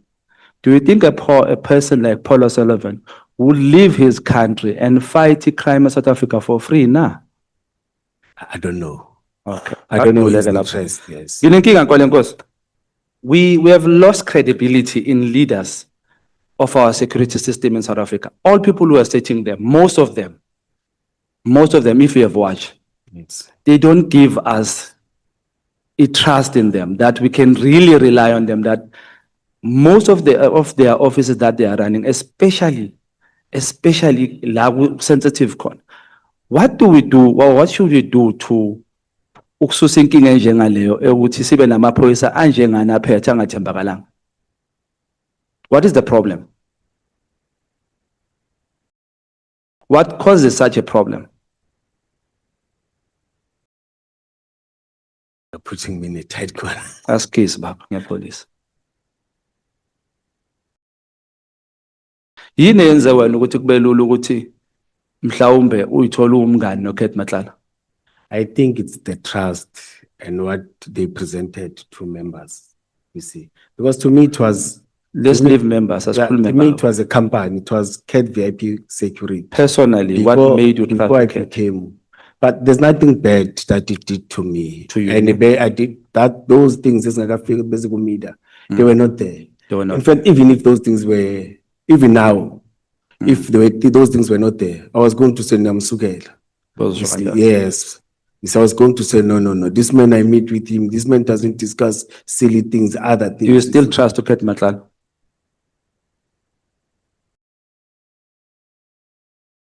The credibility has made me to challenge, and the way he has presented, and the way he has said, when they were asking me about me, he said he was my friend. Do you still trust Kate Matlala? I'm skeptical now, see. But I've been done thorough investigation to check all the, but I got all these things So now. if you're saying you're skeptical, what are you waiting for that will change your mind? He's in court. You're waiting for Yeah, he's in court court, yakhe ukuthi iphele. No, not the pele. So ingakapheli uzokwazi ukudetermine ukuthi ungamthemba or ungamthembi. Now I've learned many things with these processes. Or you've learned. Yeah, in this Which process, concludes ukuthi you now know whether you trust him or not. no, in anything that we do, we don't just. With what you've seen so far, do you trust Kate Matlala? He hasn't done bad thing to me. Oh lolo, Mkhwanazi. Ngikubuza ngesizulu mntakababa. Uloko sokubonile usuyamthemba usamthemba yini uKate Matlala? Ukwamthemba before? Yeah, before being him term, but because Usamthemba manje? I man saying my doubts. Unama doubt. Yes. There's England is rely man. That's all. Are you on suspension manje? Yes. Do you hope ukubuyela esiphoyiseni uyophatha futhi? Yes, I can still lead. Do you think you are I'm a still good leader? committed. I'm committed. Do you think you are a good leader? Yes, I'm committed. Do you think we should trust you as South African? Yes. Why? I do my work on daily basis. I deliver in terms of the mandate that I'm being given, that I'm appointed for. I do that 100%. In your mandate, I think there were shortfalls in terms of some of decisions that I took. You see, I didn't do that. There was a question that Mkhwanazi was asking. No, chairperson. You see, the intelligent part, we asked it. khulumela ku mic mntakababa. Oh, there were questions that Mkhwanazi, he asked, and there was a question which chairperson I raised. Now we raise it many times that intelligent, see. And I've said, I think there's an oversight, there's a shortfall on my side. I must make sure that I improve in that skill. In making sure that you don't trust a person at the first time or Ninkinga zemali mnganami. no. Nazo ikoloto. No, ngisenazo. No. I call it the pen is gone. Ellerency. No. Bad laws. No. I don't buy. No. I don't buy in school. Or uthenga cash. Ngithenga lapho engafoda khona ngemali encane. I don't commit myself to. I've learned that. I was once before divorce. I was once here, but after divorce, I've learned to. Nice mfethu. So la ngicabanga ukuthi imandate yakho, part of imandate yakho ubheka ama-drug unit, ama-taxi task team, truck hijacking task team, illegal mining, VIP protection, and intervention unit. Lapho-ke kudume kakhulu into yama-bribe. So njengoba kulula kakhulu ukuthi uthathe imali kuKate Matlala, kulula kangakanani ukuthi labantu bakubribe bese uyayijikisa. Now remember, people who are dealing with these people daily basis, it's different commanders. Kodwa phela mase baboshiwe beza kuwe angithi Abo, bona. no, they don't come. No, it's Abeze different. ku- No. So wena uzama ukuthi ngenxa ukuthi abazanga kuwe uyosinda kanjani ukuthi ungayitholi ibribe. Angeke. Akusuka ukuthi uzoyijikisa. No, if it was like that, I think the witness because Zoshu young as illegal mining. He doesn't know me. Thank you so much, Honorable Breitenbach. Thank you, Chairperson. Good afternoon, Mr. Mkhwanazi. Afternoon, honorable member. What position did you occupy immediately prior to your suspension? The current position, Deputy Chief of Police Operations and Specialized Services. Deputy Chief of Police Operations and Specialized Services at the MPD. EMPD is the Ekurhuleni Metro Police Department. Yes. What is your highest formal educational qualification? It's masters in In- public management. And you obtained that where? 2017 Not when, where?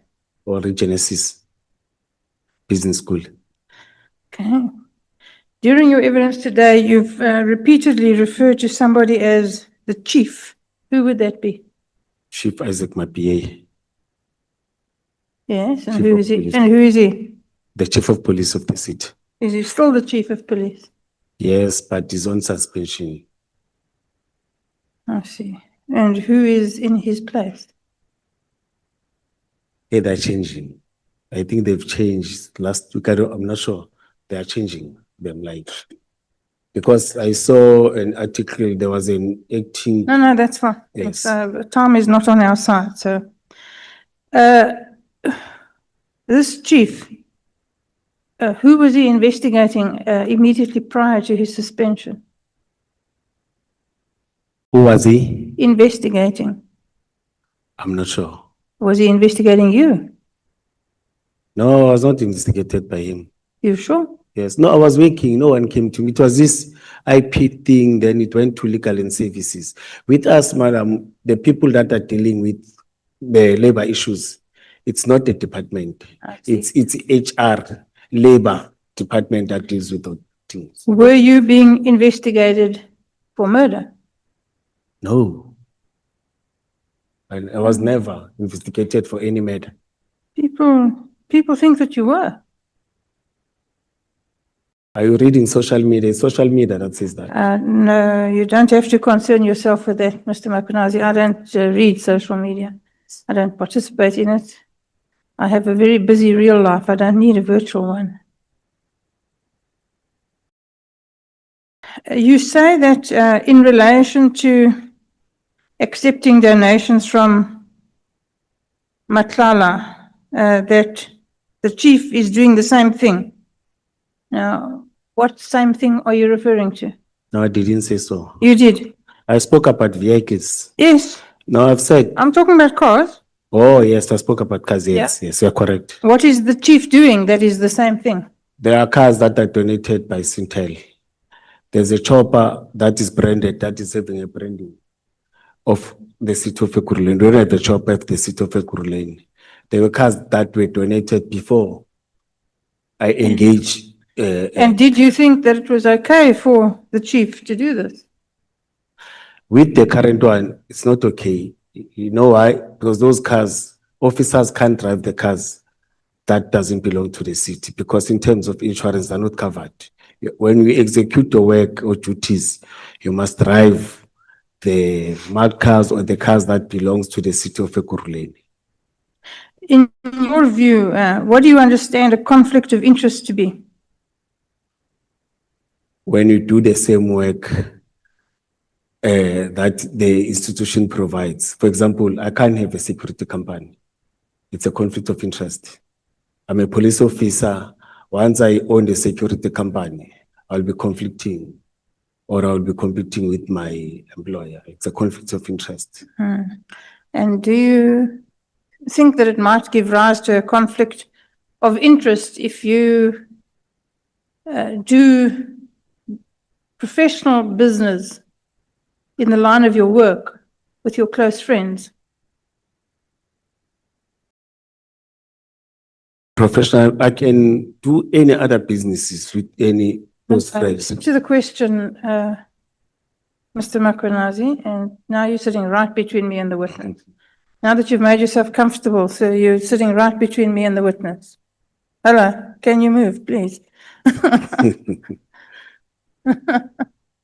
You were doing fine until you moved.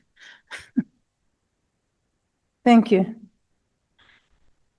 Do you think, Mr. Mkhwanazi, that it gives rise to a conflict of interest if in the line of your professional business, you enter into business negotiations, business favors, contracts with close friends?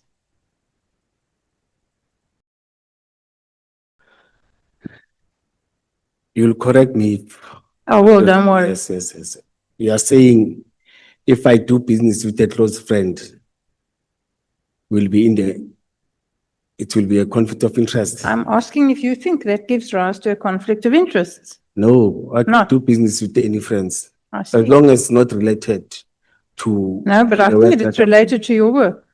Oh, no, yes, you're correct. It's a conflict of interest. Related to work, yes, it's a conflict of interest. So you don't think that discussing car donations with Matlala, Medicare 24 with Matlala, security contracts with Matlala, who you regard as your brother, is a conflict of interest?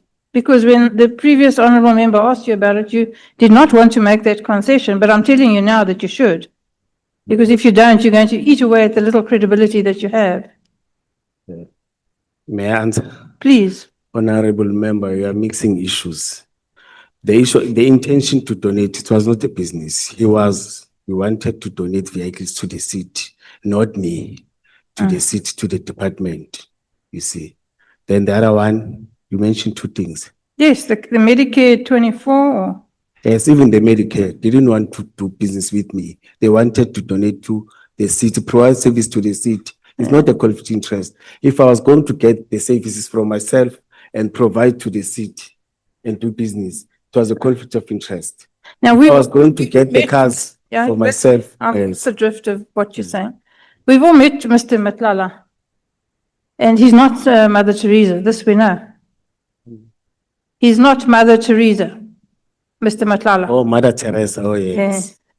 So there's no reason why he would be giving you all of these things if he didn't want something in return. I think I said earlier on, when I discussed with him, he doesn't want to discuss that. He discuss business. He's a businessman. I think partially I agree with you. He's a businessman discussing about. So if business. if he gives you this small thing now, he wants something in return later on. You know it, he knows it, and I know it. But I think he realized along the way that the powers that I'm having are not the ones that can take decisions. Jointly with Mike, it's the same thing that they've realized. That doesn't help you, sir, with the conflict of interest issue. It remains a conflict of interest. Whether he realized that you're nebulous is irrelevant. And the issues that you ask is the issues when I was answering advocate. It's the issues that you can get anywhere. In website, in government policies, as I've said, where a public issue. As I've said, Don't do that with me.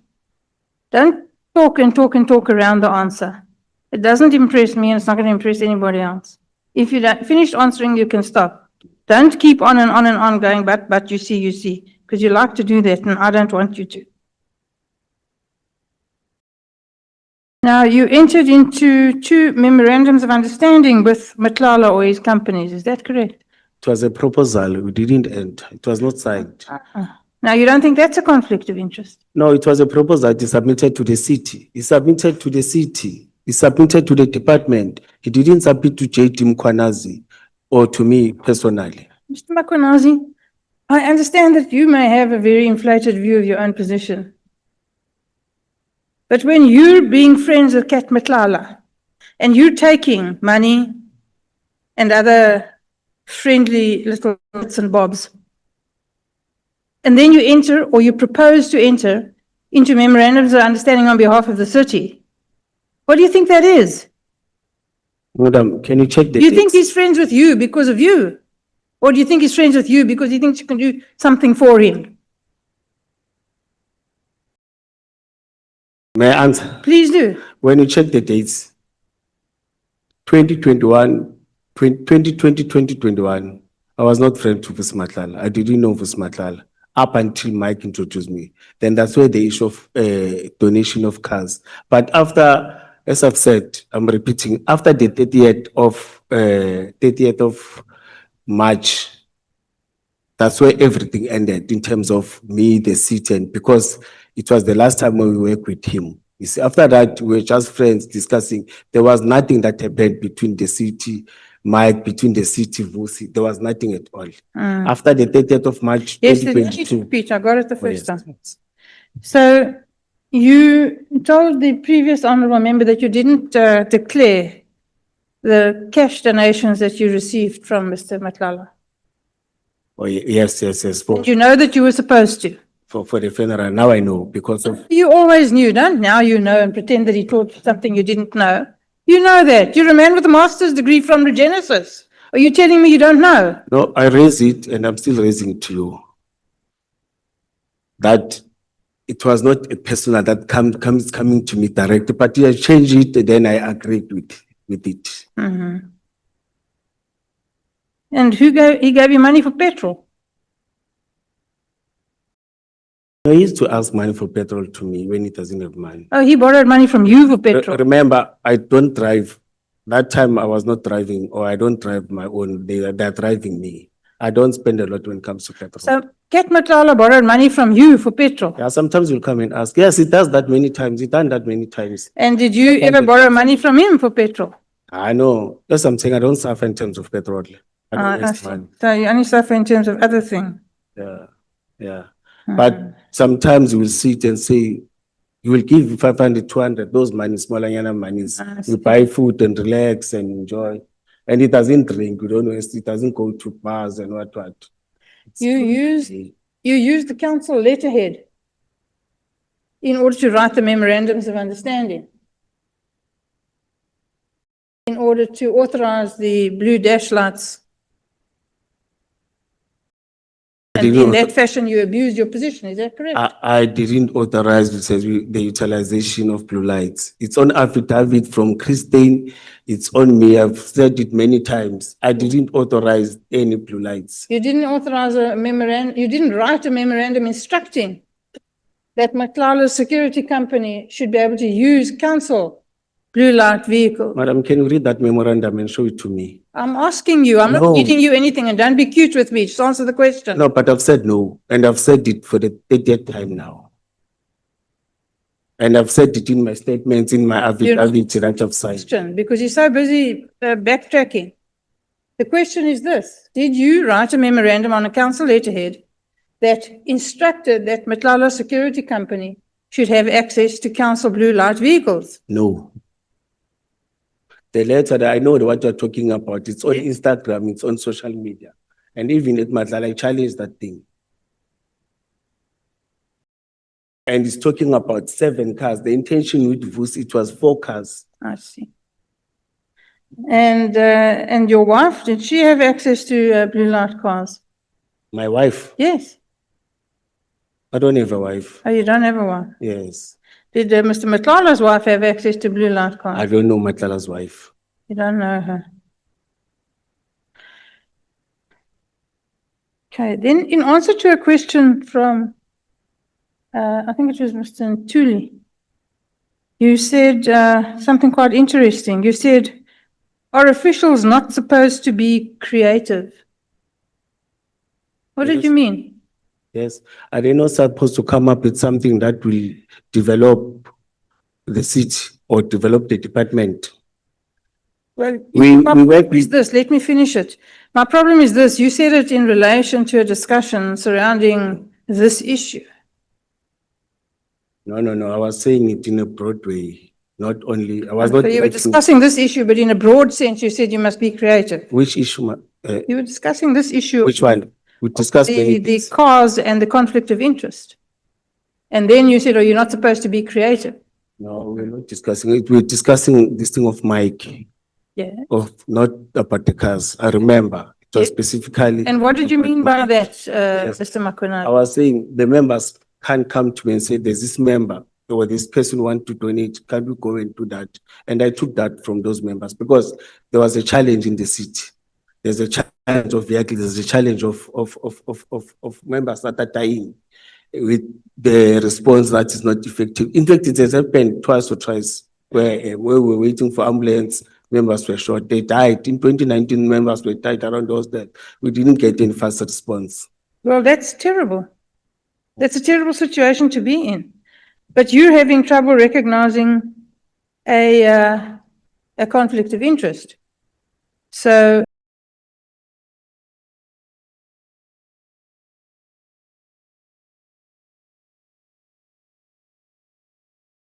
I worry about you thinking that that kind of thing can be dealt with in a fashion that you regard as creative. Why shouldn't I be worried about that? I don't know, man. For example, I can tell you about social crime issues. We don't have material, don't have equipment. Members, they are creative. They go to different institutions, different departments and get a pamphlet that talks about drink and driving, that talks about domestic violence. And we allow that because it's a good strategy. It's assisting in terms of communicating the message to public. Now, you say that the money that Matlala gave you was for the funerals of your siblings. The cow, yes, and the cow. So I'm sorry that that happened. Thank you. But you also said that you used it to buy cows. Is that correct? Yes. That's what I'm saying. Cows. The cows for the funeral? No. 2 cows for myself. Oh, for yourself. Yes. And I've declared it. I see. Yes. And why did you think that a man in your position should be accepting money to buy cows? No, I wanted to invest on cows. Then we discussed, you see. Then Yeah. he said, no, I can assist in terms of buying cows. Did you pay him back? No, I declared, no, cows are still growing. Just that Cows are still growing. I'm losing them this year because of the disease. I'm losing a lot of them. Well, that's not good. Sorry? That's not good. I don't like to hear about animals Yeah. struggling. I declared plus minus. I think now they were 16, but now it's half that time. Yeah. But you didn't think that a man in your position, in the position that you held, in the security structure that you were in the sensitive position that you find yourself, that could give rise to a conflict of interest, borrowing money to buy cows, or taking money, because you're not borrowing, you're not giving it back. Can you see that there's a problem there? Yes, that's correct. And you went ahead and did it? No, it was investment to cows. And I've declared it. I didn't want to hide it. But Mr. Mkhwanazi, declaring something doesn't take the sting out of it. Oh, you're correct. Can you see that there's a problem there? Yes. It's quite glaring. Because in future, you don't know what will be the plans and. Yeah. So next time he comes, he wants a favor. Now he's got this herd of cows and you're beholden to him. You understand why you don't want to develop a conflict of interest, Yes. but you took no steps to avoid it. No, I In fact, you avoided. encouraged it. I avoided it. From You now, didn't avoid it, you took the money. no, I avoided. When you check, from 2023 till now, we don't have any relations. That's why he was even said he was my friend. He didn't say his friend. Say he was my friend. And while we're on the subject of friends, now your friend has fallen on hard times and he finds himself in prison. Now you're not so sure that he's your friend. Sorry? So now that he finds himself in prison and he's fallen on hard times, now you're not so sure that he's your friend. No, he was arrested 2024. Is he your friend? No, before 2024, we were no longer communicating that. Is he your friend? He said I was his friend. I'm asking you, speak for yourself. You're a grown man. Is he your friend? Hey, from now, I've answered that. I said Is now, he your friend? no. No. Yeah, we are no longer friends. Why? Since from 2024, late 2023, 22, we were no longer communicating. This man is like your brother. You said so. Yeah, but we were no longer communicating. Why? There was fault down in terms of communication. Why? We didn't fight. What happened? I think Did he it's stop got giving you money? No, it was not about that. Do you want to tell me that the friends that you grow up with, 100% all of them, they're still your friends? No. No, The you're not friends here that you to most ask me affect- questions. I'm here to ask you questions, luckily. Now- He's not my friends like any other friends that I didn't fight with. The communication broke down. It doesn't mean he's my enemy, but he's not we are no longer communicating like I see. before. Not only him. So you're what's known as a fair weather friend. Okay? Fair weather friend. You're friends when the going is good, and when the going is not so good, then you head for the hills. I'm not that type of a person. You're not. Yeah, I'm not that type of a I'm person. beginning to wonder. I'm not that type. You But weren't so sure if you wanted to say you trusted him. Do you trust him? on what? Anything. Do you trust him?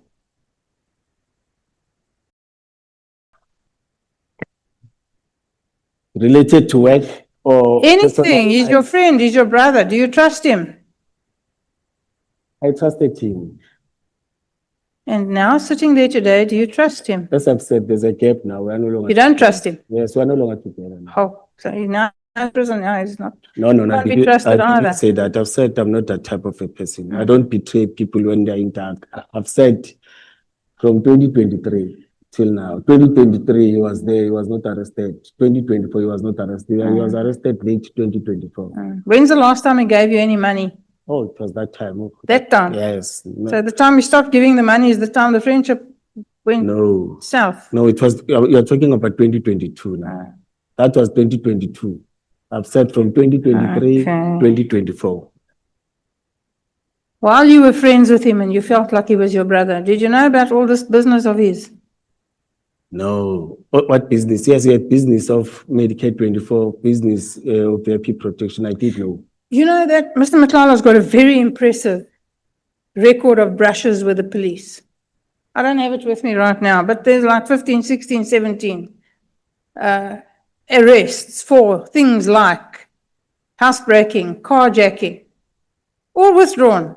Astonishingly, all withdrawn, except one he went to prison for. You didn't know about that? No, we checked. As I've said, when I was answering the Honorable, the only thing that came, it was the shoplifting thing. Shoplifting? Yes. You think he got 4 years in jail for shoplifting? No, when you check in the system, it talked about for shoplifting. Other things don't appear. I see. But they it's don't funny appear. that the newspaper could find it, but you couldn't. You, the chief of police and the man who's got access to all the intelligence in the world. No, I was not investigating. I can't interfere with his investigation. So you know that Now- you've got this dodgy friend and you don't investigate, but you take money from him. No, but it was everywhere now. He was arrested. It's everywhere. No, everyone knows about it. Did you know that he was dodgy before when he was your friend and your brother? I've said no, madam. But why Because- did you not know? I didn't know Vusi. When I know Vusi, I know Vusi Matlala as the owner of CAT VIP Security, as the one of the directors of Medicare. About CAT VIP security, how successful a business was it? I didn't research that. You didn't. I can't go to him and ask him about his personal. But you want to recommend him to look after the state of the city or the? I've said I went to his business. I saw the office. I saw everything that is in the staff and everything. The registration number, it is there. It's like any VIP. But you don't know anything about the business. You don't know if it's successful. No, I didn't go deep. I can't ask personal things. I can't ask are you successful? Are you failing? How is that not, how's that personal if you're busy doing a business deal? No, it was not a business deal. It was a favor. I'm repeating to you, madam. I've said it was intention to donate to the seat, not to myself. Say to the people of the city, I'm just supplying security. It's a donation. I don't know if they're any good, but I mean, let's just go for it because it's free. Is that how you do your job? Is that your job?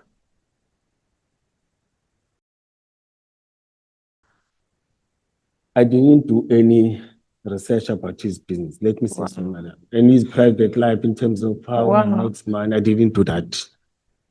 What was the branding of his security company? with the CAT VIP security. What was the branding? It's having, no, I'm explaining it. Huh? It's having CAT VIP security.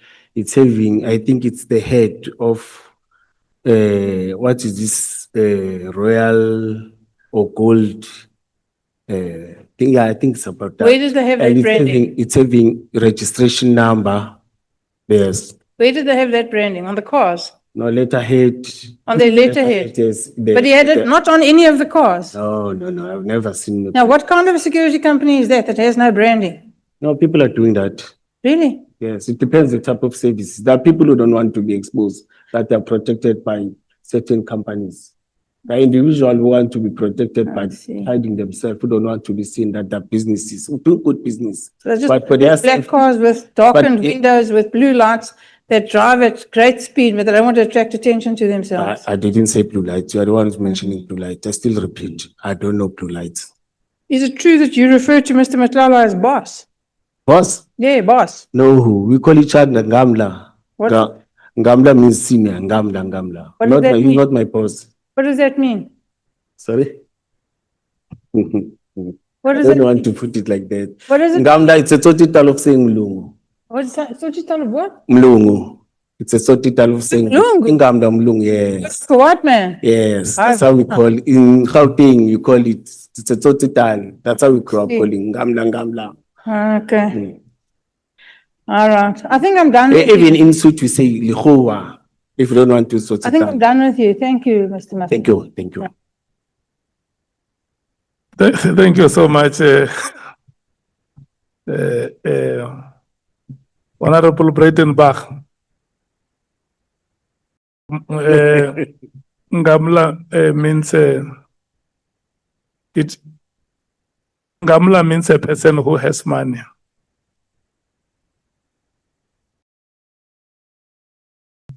You say you have cows. You say cows or cars? Oh, cows. Cattle. Cattle is, but they're dying, Chair. And you say, where did you get money to buy them? No, I funded them, but he assisted me to buy a bull, Yeah? one cow. He He- assisted me to buy a bull. He bought you a bull. Yes, but I had some, For how much? it's an auction. I think it was 11 or 13,000 to an auction. But it was a small, I should buy them, then you grow them. I started with small cows, not with big ones, the small ones. Heifers. We call them heifers. Yes, Chair, heifers, yes. Yeah. Yes, I started. So you wanted a bull. Yes, when they grow up, they said when you research, after 3, 4, 5 years, when it grows up. And he bought that bull for Yeah, you. no, it's me who bought it. Yes, Eh? it's me who bought it at the auction. But he assisted me with money He gave for you that bull, yes. 11,000. No, it was 20. It was more than that. 20 or 22. Okay. So it's long, Chair, I don't remember. But it's at that level. You see, but I already budgeted, I wanted 10, but I couldn't. Okay. Honorable Breitenbach, who is the next person? Is it Honorable Kola Barnard or Honorable Chopper? Klopper. Okay. Thank you, Chair. Honorable Chopper, your time starts now. I like the DA speaks in one voice. Thank you, Chairperson, Commissioner. Happy, Chair. All right, are you ready? Yes. Thank you, Commissioner. I just want to find out, you are currently in suspension, correct? Yes, And are you receiving full pay while on suspension? yes, sir. When you were suspended in 2023, were you also receiving full pay? Yes, sir, yes. Collectively, how many months have you been on suspension so far? Just approximately? End of this month is going to be 6 months. 6 months collectively for both suspensions together, receiving full pay. Then in 2023, after your suspension, you were promoted. In, I think, the November or the December, you received the promotion, which you accepted and immediately asked for an increase to be considered at the highest band. I think almost 200,000 more than was suggested, correct? Let me correct you. It was on the JDM 1, page 6 of the lecture. Let me correct you. We don't have promotions. They advertise, you apply. Okay, you applied for the post, you That's got the not post. promotion. Okay, Promoting, they you identify- got the post Yes, after being suspended previously in that year. I was suspended in The March. February, March, yes. Correct. Then And then after- when you got the promotion, you immediately requested to be considered the higher band. Yes, yes. That was roughly 200,000 more than what was. In fact, it was not even the higher. The one that I requested, I didn't achieve. I didn't get. Thank Except you. that there's another letter. I said, Sorry, no, I accept what you're saying. So I've got very little time compared. Previously, some of the honorable members spoke about you having oversight over the drug units, taxi, hijacking, mining, VIP protection.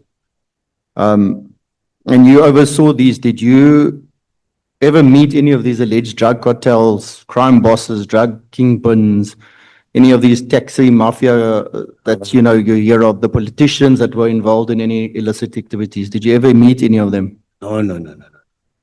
You met with Kat Matlala, correct? Yes, yes, yes, yes. And he's implicated, he was being suggested by, I think it was General Kumalo as being one of the big five cartel. Yes, Correct? I saw that. Yes, I saw that. You saw that allegation.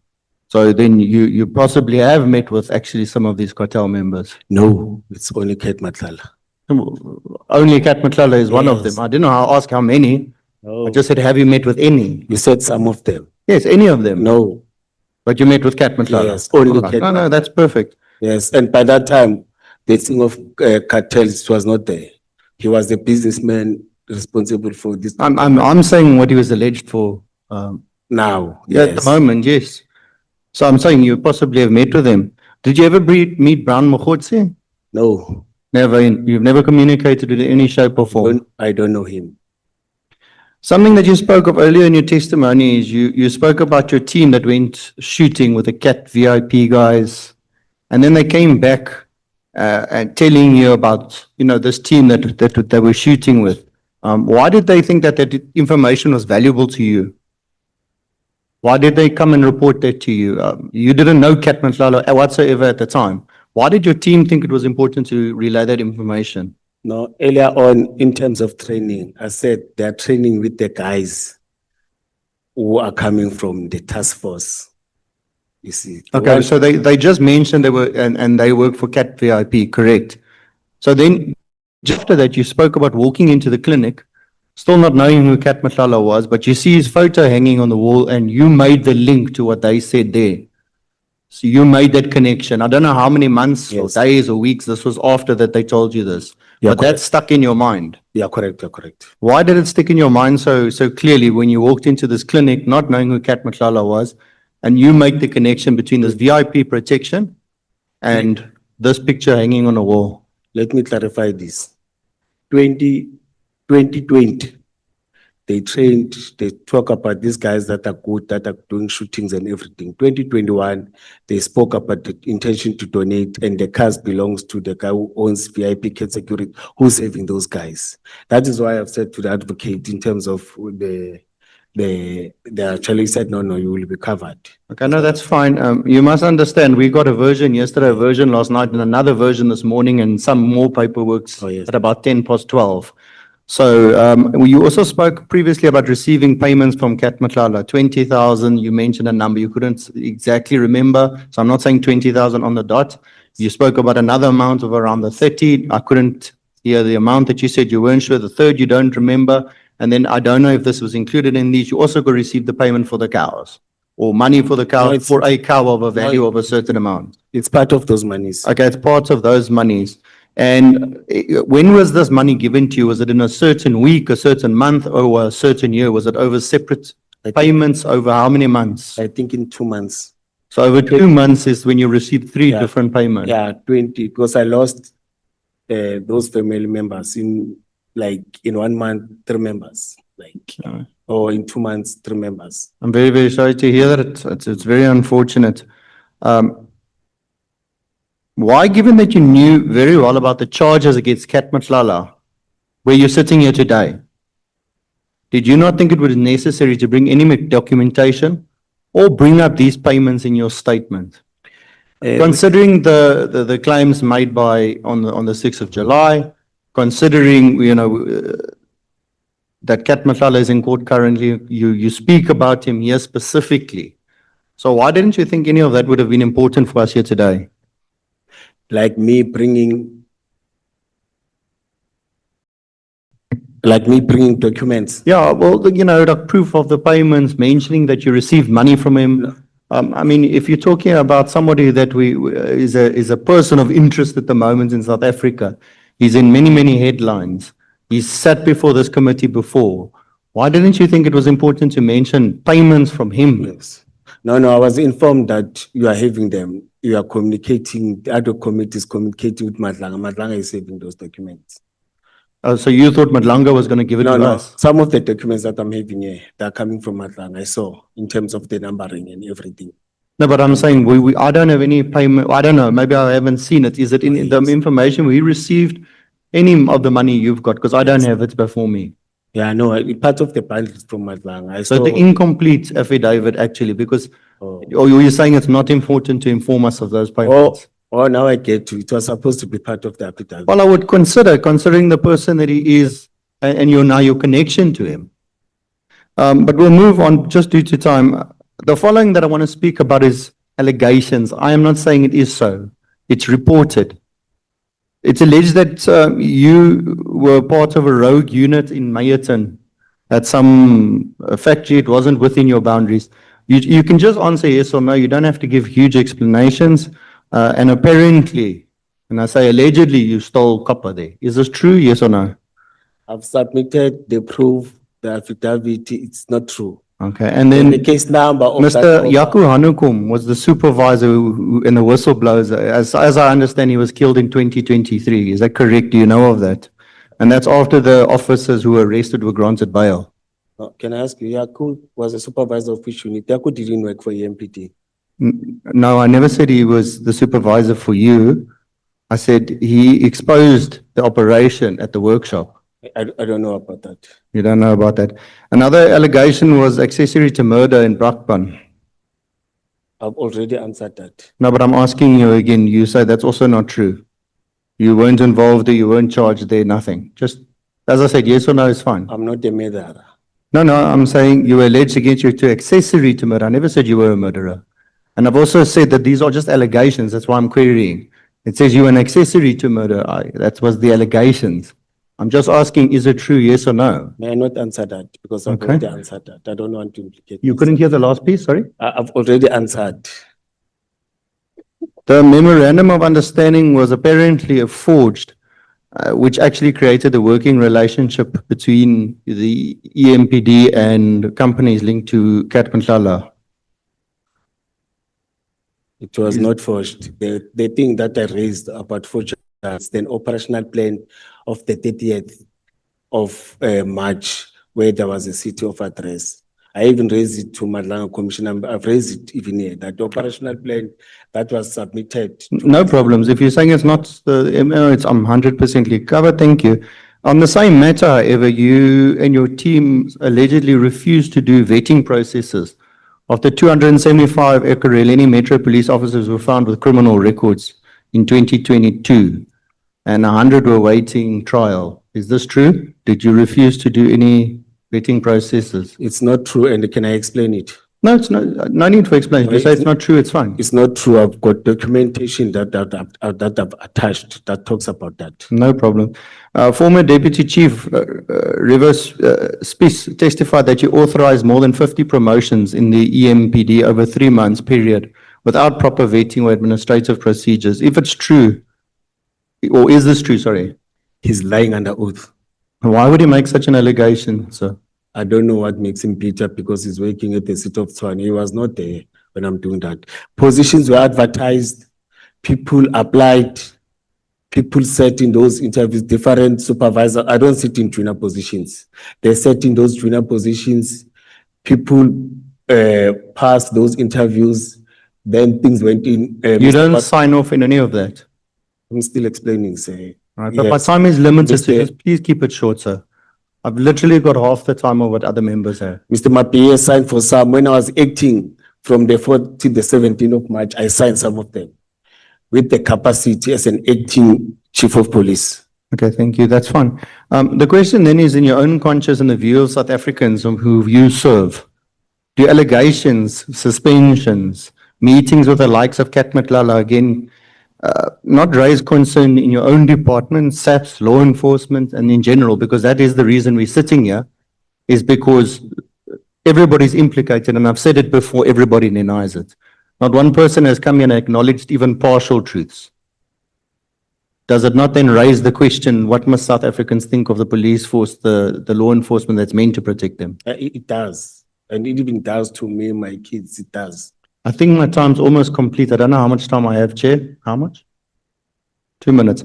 The VIP protection, protecting the city's political heads, such as the executive mayor, municipal manager, as well as visitors of the city from any threats. That's part of your scope that you explained. I think it's 27.1. Do you mean the visitors such as the important ones or visitors in general? Because a lot of visitors are murdered, they're raped, they're assaulted. Whistleblowers who have made allegations and allegations against you as well are killed. So when you speak about the visitors to the city, who are you referring to under that section 27.1? The cities are visiting each other. For example, when the management and the city of eThekwini, they come and visit the city of Ekurhuleni, we assist with escort, we assist with VIP protection. When the mayor is having visitors from China, from London and everything, when they're in the city, we assist them in terms of protection and making sure that you provide escorts from the airport to our offices or from where the mayor is or from civic center to. That's fine. Thank you, sir. My last question and my closing question. While I understand that there's financial constraints and, generosity is you appreciate it. The question then starts, so where does generosity become bribes? When does it become a capture? And when would you then consider yourself bought? I was not bought. I never said you were. I asked, where does generosity become bribes? When does it become capture? And at what point would you consider yourself then bought? If you're accepting money, people are getting contracts, tenders, they speak to you about VIP and how it works, and suddenly they are giving those services to the city. So I'm asking, at what point does it become bribes I don't and capture? I don't work with tenders. I think No, I think you must really not listening. I'm going to say it one more time because it's my last time. I have no more time. Where does generosity become bribes? when we exchange in terms of tenders and everything. You see. Thank you. Thank you very much, Commissioner, for your time. Thank you, Chairperson. I'm done. Thank you so much, Honorable Thopa Bangazita. Thank you, Honorable Chairperson. Kwalenkos. Yeah. Kwale, you were suspended on the 20th of February 2023 for 3 months for an alleged offense of registering, branding, and fitting blue lights on privately owned cars. Whose vehicles were these? And also, how did this suspension actually end? May I start with the last one? It didn't end because now I'm suspended too for the second time for the same thing. And the I'm vehicles- coming to the second suspension. I'm talking Okay. about the It first took- one. It took 3 months. It's the policy says that it must only be for 3 months. After 3 months, you come back. But if there are investigations they continue. But as I've said that there was no communication, I was not informed. Immediately when I came back to work. It is the cars that they claim that, or they allege that they were having blue lights, whereas they were not having blue lights, and they were branded. They were not branded. It's from Vusimatlala, the CAT VIP security. Don't you consider that an unfair labor practice to be suspended, to go and sit at home for 3 months for no reason? It is. But if you don't want to interfere with investigations, I think it is fair on the other hand. You see. Now, if nothing comes out of investigation, don't you think that in order to clean your name, you needed to challenge that? It was quiet, very quiet. You see, no one came to me. You are correct. Yes, but I've said maybe they are still continuing because once you start dig, it's like you want to disturb investigations because investigations, they don't tell you about starting date and the second, like now, when you see this letter now, it says that there was something that was happening from Legal Incorporated and IP'd. You see, if I started, maybe it was a question of you are interfering with investigations because the main objective, the way I took it, that when I was suspended, it was for the question of me not to interfere. It was unfair. Probably that is why it means soon after the suspension was lifted, you got appointed to act in a number of senior positions. Was that not compensation for your No, it's not related. unfair, suspension? No, honorable member, it's not that. The acting, it's after 2024, when I was the deputy chief of police. There was no one to act. I had to assume and take the responsibilities. And when you check again, it's for after the structure was approved, it was for the HOD, since we didn't have an HOD for community safety. In fact, excuse me, even now there's no HOD, they've not yet advertised for that position. Okay, Nkwale, and you were actually then finally appointed into your present position on the 1st of December, is that correct? Yes, yes. Did you actually undergo any merit assessment kind of test? Yes, it is legislated. Or what the procedure is or the process is for the appointment of a senior official like yourself? Yes, I did. It is required for you. And it is managed and monitored by COCTA, the province, not the municipality. It was somewhere in Sentin. I attended it for 2 days. I've got the proof, the documents of that. I understand you were again suspended on the 1st of November 2025.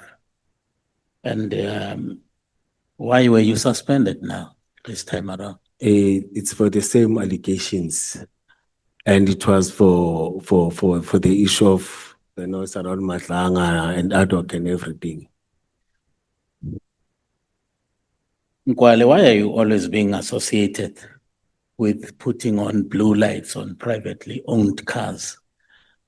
This was in 2023, February, now November 2025. Why? What actually puts you in close proximity to blue lights and privately owned cars? It's the same accusation, the same people who are accusing, it's the same people. Okay, and it's about the same thing, not about any other thing. The same thing of 2023 is the same thing again now. And it's coming from the same people, but at least now they came out. Before I didn't know because it was media, all of them, they were saying, we don't know. But what do you intend doing now that you are in suspension? What happens if there is nothing that comes out of it, like it happened before? There's a process that we've started in the city. Whilst I'm attending this, there are processes that I'm attending to. It's just that I can't discuss them, but there's a process. I was called by the appointed attorneys to investigate. There's a process that is taking place. And at least now they came and informed, unlike before. Okay. Where is the chief of police? He's on suspension. Is he himself suspended?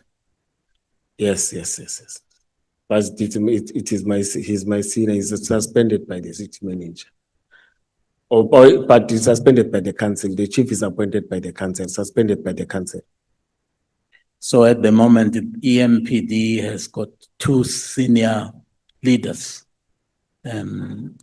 on suspension. When you say leaders, yes, because the other people are suspended. But for deputy chief and the chief, both of us were suspended. So in your assessment, Kwali, what does that do to the integrity of the police service and also the morale of your men and women in the booths out there to see two of their most senior, leaders being suspended? It does affect the morale. It does. You intend to do to when- actually repeat this kind of trust, because it affects also the community of Ekurhuleni, because it becomes a public matter. Now, how are you going to actually restore the confidence of the community out there in the crime prevention systems that you guys are actually operating? Are you saying personally or as the city? Well, you are leading an institution. How are you going to clean the institution so that the people begin to restore the trust of the people in the institution? I'm aware of the programs that they've started, the city manager, the acting HOD, of meeting members, of engaging members, and again, in terms of capacitating, in terms of tools of trade. You see, there are tools of trade that are coming in.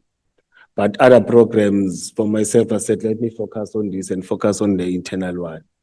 But I know that I must come and contribute positive to change that impact and change the image. Because to be honest, I agree with you, say, the image has been affected a lot. On daily basis, that this newspaper articles, there's this and that. So it does affect the institution. For the record, Ngwali, could you please outline the EMPD organizational structure as it existed at the time, particularly the reporting lines from the chief of police to the deputy chiefs, and where the operations and specialized services department was positioned within that structure? It's going to be a lot, but now let me try to summarize it. It's the chief of police. It's the Just chief of, in brief. yeah, in brief, because when I can, it's a lot. It's the chief of police, then we're having deputy chief of police. After deputy chief of police, we're having director specialized and operation, no, director specialized services. Then after director specialized services, with other three directors, director south, director east, director north, as I've said. Then we have director bylaws. Then you've got, no, you said in terms of operations, it's like that. Then when it's going to be a lot, when I touch other deputy chiefs by then. Okay, thanks, Kwali. As the head of operations and specialized services, what were your formal responsibilities and decision-making powers, especially in relation to operational support, specialized units, and engagement with external service providers? As I've said, that one of the responsibilities of the task is to engage external stakeholders, engage all the role players in terms of what do you call this? Safety and security stakeholders that are participating in crime prevention, but also to give command and control in terms of your bylaws, your operations. Not bylaws, yes, bylaws, it was part of us again. But in terms of your specialized services that are dealing with all these crimes that we've been mentioning, it's your taxi violence, legal mining and other things, to make sure that you give direction to the commanders that are operational, that are executing the duty. Sometimes you even join them, because I've joined them many times operational to make sure that when we execute it correctly in many operations. Because it's an operational part of it's an operational director. Also, is sitting strategic, but you must also go, not just oversee. You must make sure that when we execute correctly and be part of those operations. Thank you, Ngwali. Can you clarify whether functions such as medical support for officers, emergency response assistance, and operational welfare during crises like COVID-19 fell within the scope of operations and specialized services, or whether they were located elsewhere within EMPD? No, they're not even located within EMPD. That's why I've said let them go and present to the city so that we can get those assistance. Because operationally we're suffering, we're affected on a daily basis. This was going to assist us a lot, you see. We are affected as the end part or as the operational part or as the operational officers. But it involves many departments. HR must be part of it. EMPD can be part because the personnel belongs to us. Then the other things belongs to health department. It's different department. Okay, thank you. So with regard to the approach by Metro Police members concerning Medcare 24 clinic, can you explain how such matters would ordinarily be escalated within the EMPD, environment? And why this issue was actually brought to you in your official capacity specifically? Why was it brought to Yes. you? Let me start with the last question. Operational members that are getting short, there are members that are reporting to me as director. As I've said, that the units that I was leading by then, even now I'm leading, but in a different level. It's units that are in confrontation on daily basis with the criminals. We need that are there in terms of traffic law enforcement. It is us that are affected. But procedurally, the one that I've said that you communicate with your senior deputy chief communicate with the chief of police communicate. That's why there was a formal letter that was submitted or a formal proposal that was submitted to the office of the chief of police after the advice of the deputy chief and after we've engaged Mr. Mike van Beek of Medicare 24. Okay, thank you, Ngwale. At the time Medicare 24 services were proposed, what internal processes or approvals, if any, were required before such assistance could be considered or facilitated for EMPD members, particularly during an emergency public health situation? I think the procedure that was done, it was correct. You send it to the office of the chief of police, we send it to the office of the deputy chief, and we sit together. Then we take that suggestion to, as I've said, it's affecting other departments. You take it to other relevant departments. They comment in terms of their functions. That, no, this is our function. This is we feel how we're doing. As I've said, that with us, the HR part of it, or let me say HR is a function of an HR department that is outside EMPD. We have to write a letter and request them that this is what, because they deal with the personnel, the one that are hiring those personnel. But again, in the manner that where it affects, I mean to say where it affects health department, you communicate with them. That's the procedure. But unfortunately, it ended there. It didn't go outside. And I was so disappointed, I must mention. Where is the helicopter that Mr. Van Wyk actually offered as part of the package? No, it didn't materialize. Nothing happened. Is it not there? It's not there. What is this helicopter that is actually, which I see somewhere here in the package? This one. Could this be the helicopter that Mr. Van Wyk was? No, it's not the one.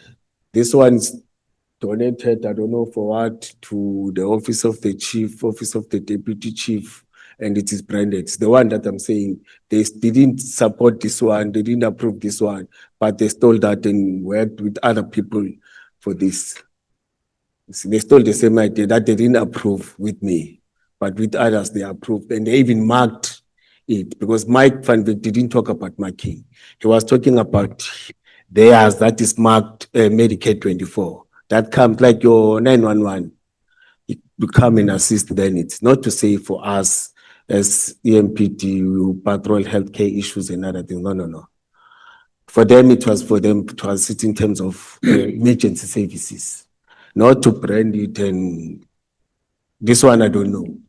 That's why I went to Fleet and said, do you know this job? As an acting HOD, as an acting chief of police, said, no. I've never approved this. The Fleet didn't approve. I don't know where is it operated with this branding. Thank you, Ngwale. So is there any council policy that regulates, the influx of donations from actually, Good Samaritans, just to actually assess them and find out whether these donations are genuine donations. There are no strings attached to it. You are a public institution. You can't just be accepting donations without, vetting them, verifying and investigating whether these donations actually are indeed genuine. There are no strings attached that could actually, end up in you being actually, images tarnished, as The- it were. Yes, the letter from legal and corporate, it says there are no processes. The letter from proxy, it said there's no procedure. All of them, they just come and they've been doing like this. It's always like that. That's the response. Because in fact, the relevant person who was supposed to guide, it's legal and corporate or proxy, because it deals with this thing every day. But he said at EMPD, since from I was a recruit, we used to get things like that, vehicles like that, and it was accepted. I think that's one of the gap, one of the challenges, because we're a public institution. At least when we are guided, you don't have to fight with any individual. There's a policy, there are procedures that you must follow. And again, that leads me to collaboration between the interagency collaboration. How is that actually regulated? You mentioned in your in your evidence here, and I think it's paragraph 38, where you are actually also looking at private security company and collaborating with them to fight crime. How is that regulated?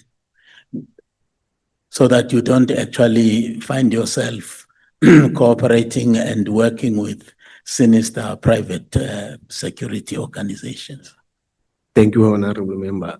When we wanted to draft an SOP, it was about us addressing those gaps, because there's nothing that guides. As I've said, that members can wake up today or they can plan now that they want to go into an operation in such a place that these 2 or 3 security companies, then they agree with them, they go and work, you see.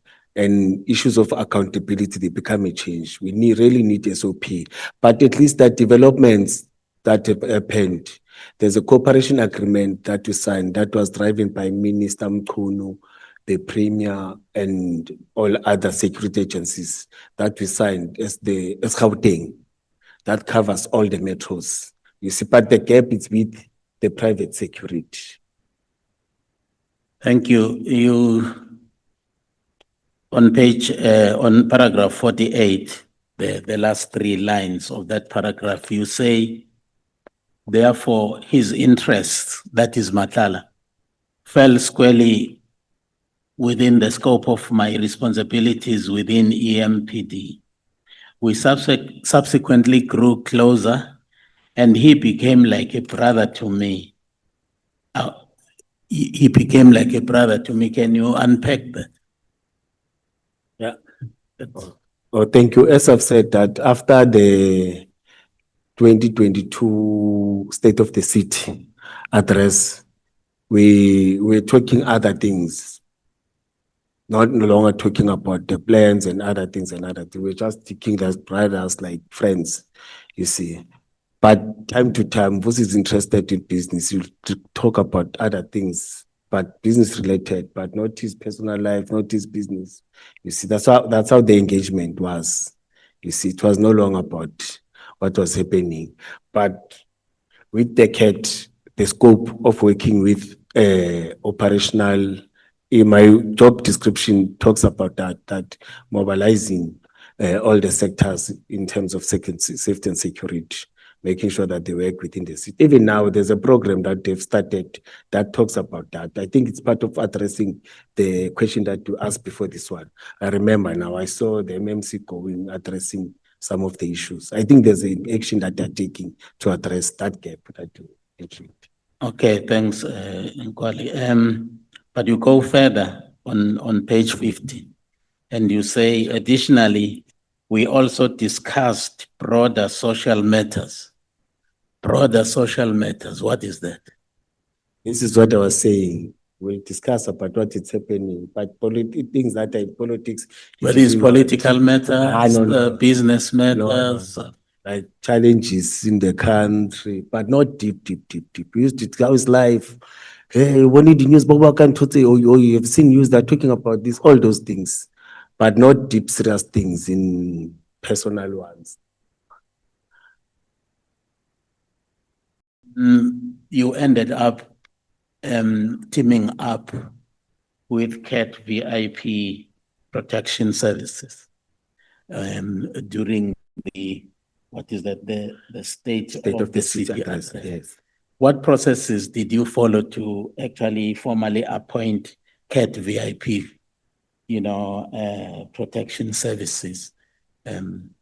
Is there any particular process that you followed? Because I would imagine there are so many private security companies in eThekwini and elsewhere. Why this one specifically? As I've said, thank you, may I answer? As I've said that the guys that are there, they are guys that are they are well trained. They are coming from task force. My guys recommended them. Then I was happy that we got guys from task force. But for me, again, as I've said that when I attended 2 trainings at Tabazim, they are training there. I know how they train. I know how good they are. But they said they've now left. They're now working for CAT security. That's why I identified CAT security. So these are the guys that can assist us. You really wanted people who were going to scope and donor the people who could actually, who were threatening to disrupt the. There's this document. When you check in this document, the tasking, they were not tasked to deal with people. You see, the tasking is different. We've got plus minus EMPD, SAPS, Kayalamisi, they're tasked differently. Even them, they were tasked differently, not to scope and donor. Scope and donor is no longer working. You see. Crowd management has changed. You deal with people, even if they're wrong, the law says you manage it, you treat it to make sure that you find a peaceful way to solve the problem. Thank you, Honorable Chairperson. Honorable Vessels. Thank you so much, Mkhwanazi.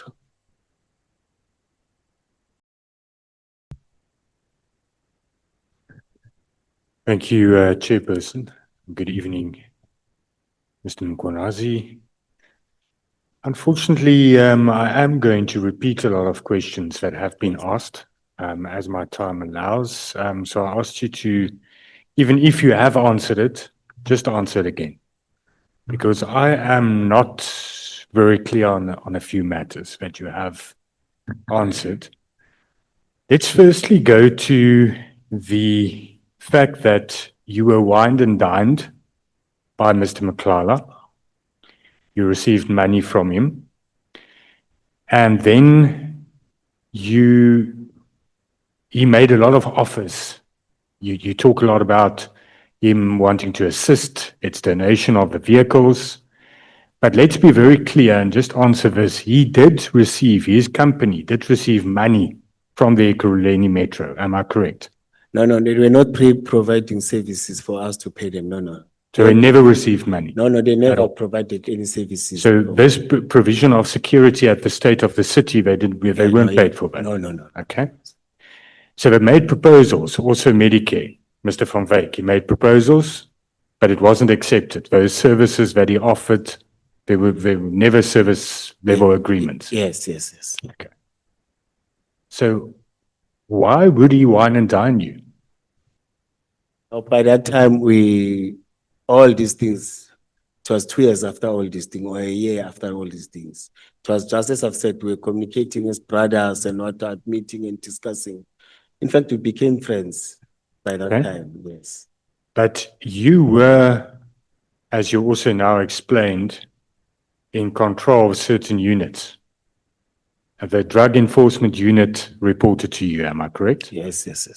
Okay. Did you ever discuss operations with Mr. Mklala? No. His interest is VIP and health, not any other things. You see. Never discussed any operation? Even if it's this guarding of properties, he'll tell, I don't have interest. A lot of work and what. His interest is about close protection, and what is the business that is doing, not any other things. Did you ever meet with King Mzwazi Msibi? I know, no. Never. Yeah, No meetings with him? No, I never did. Never, you sure? Yes, no. Okay. The one that they talk is staying in Pretoria. They're talking about, no, I never. Okay. I'm a Penny Plus, I stay around the Kuruleni, drive around the Kuruleni. These vehicles, if we can circle back to them, they were not in the possession, they were never delivered to the metro. Yes, That's your testimony.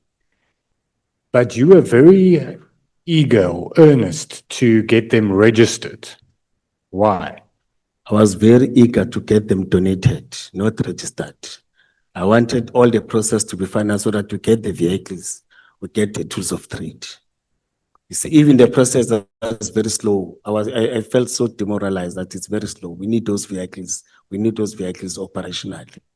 Okay, Not just registration, all the processes to be finalized. Why was there frustration in the process? It wasn't approved. Why wasn't it approved?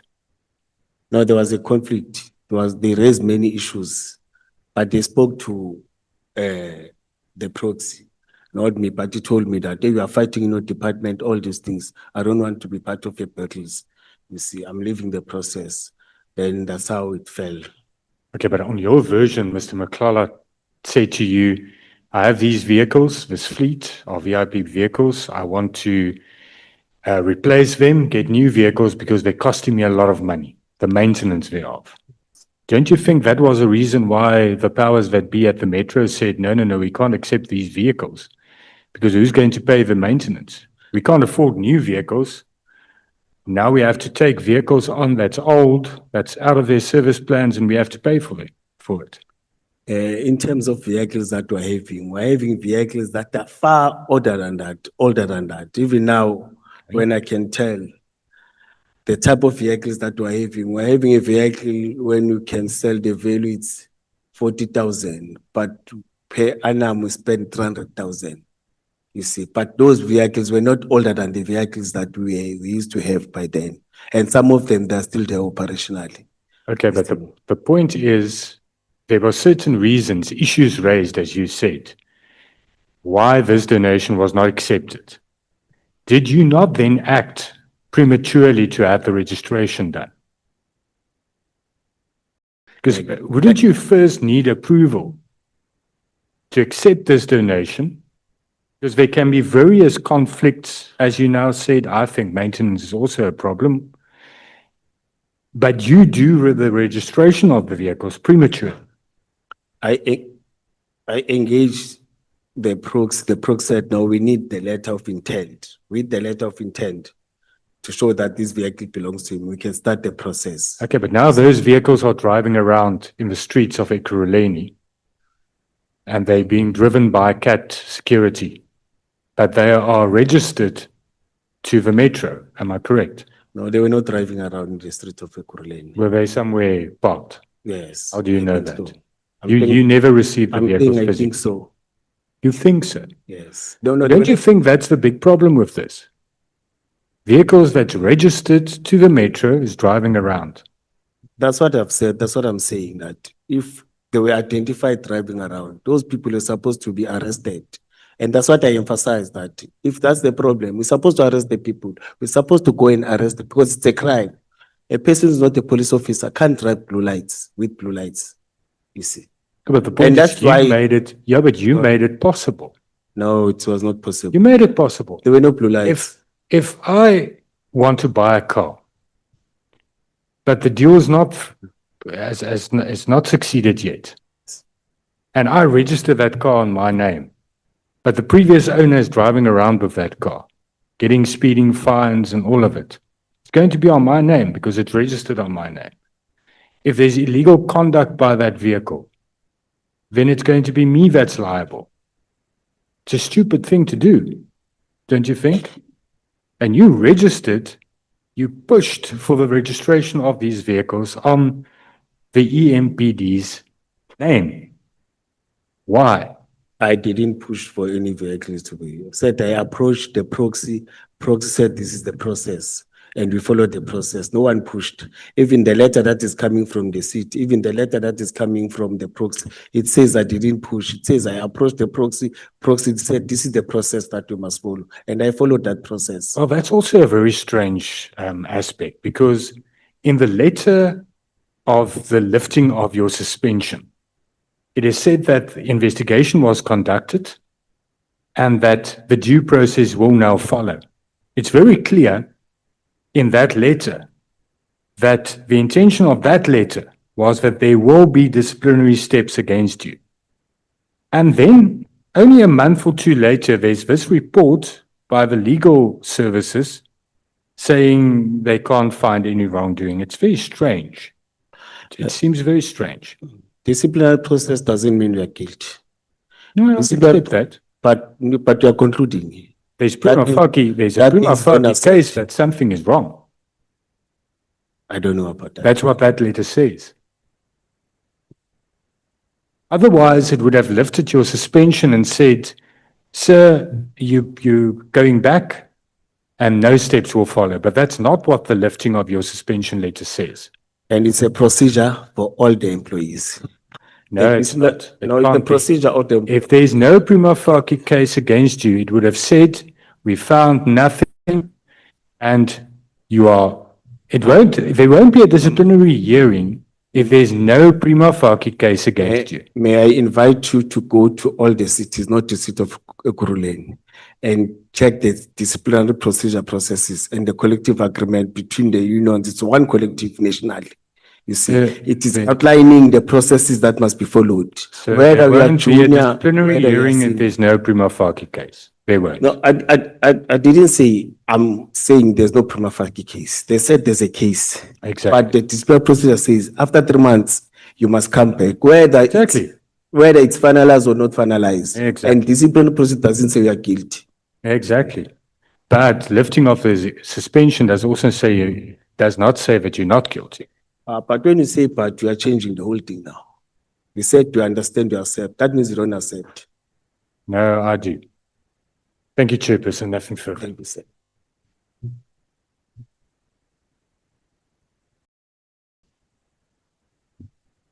Honorable Vessels, thank you so much. I'm looking at the time now. Can we come back at 18:30?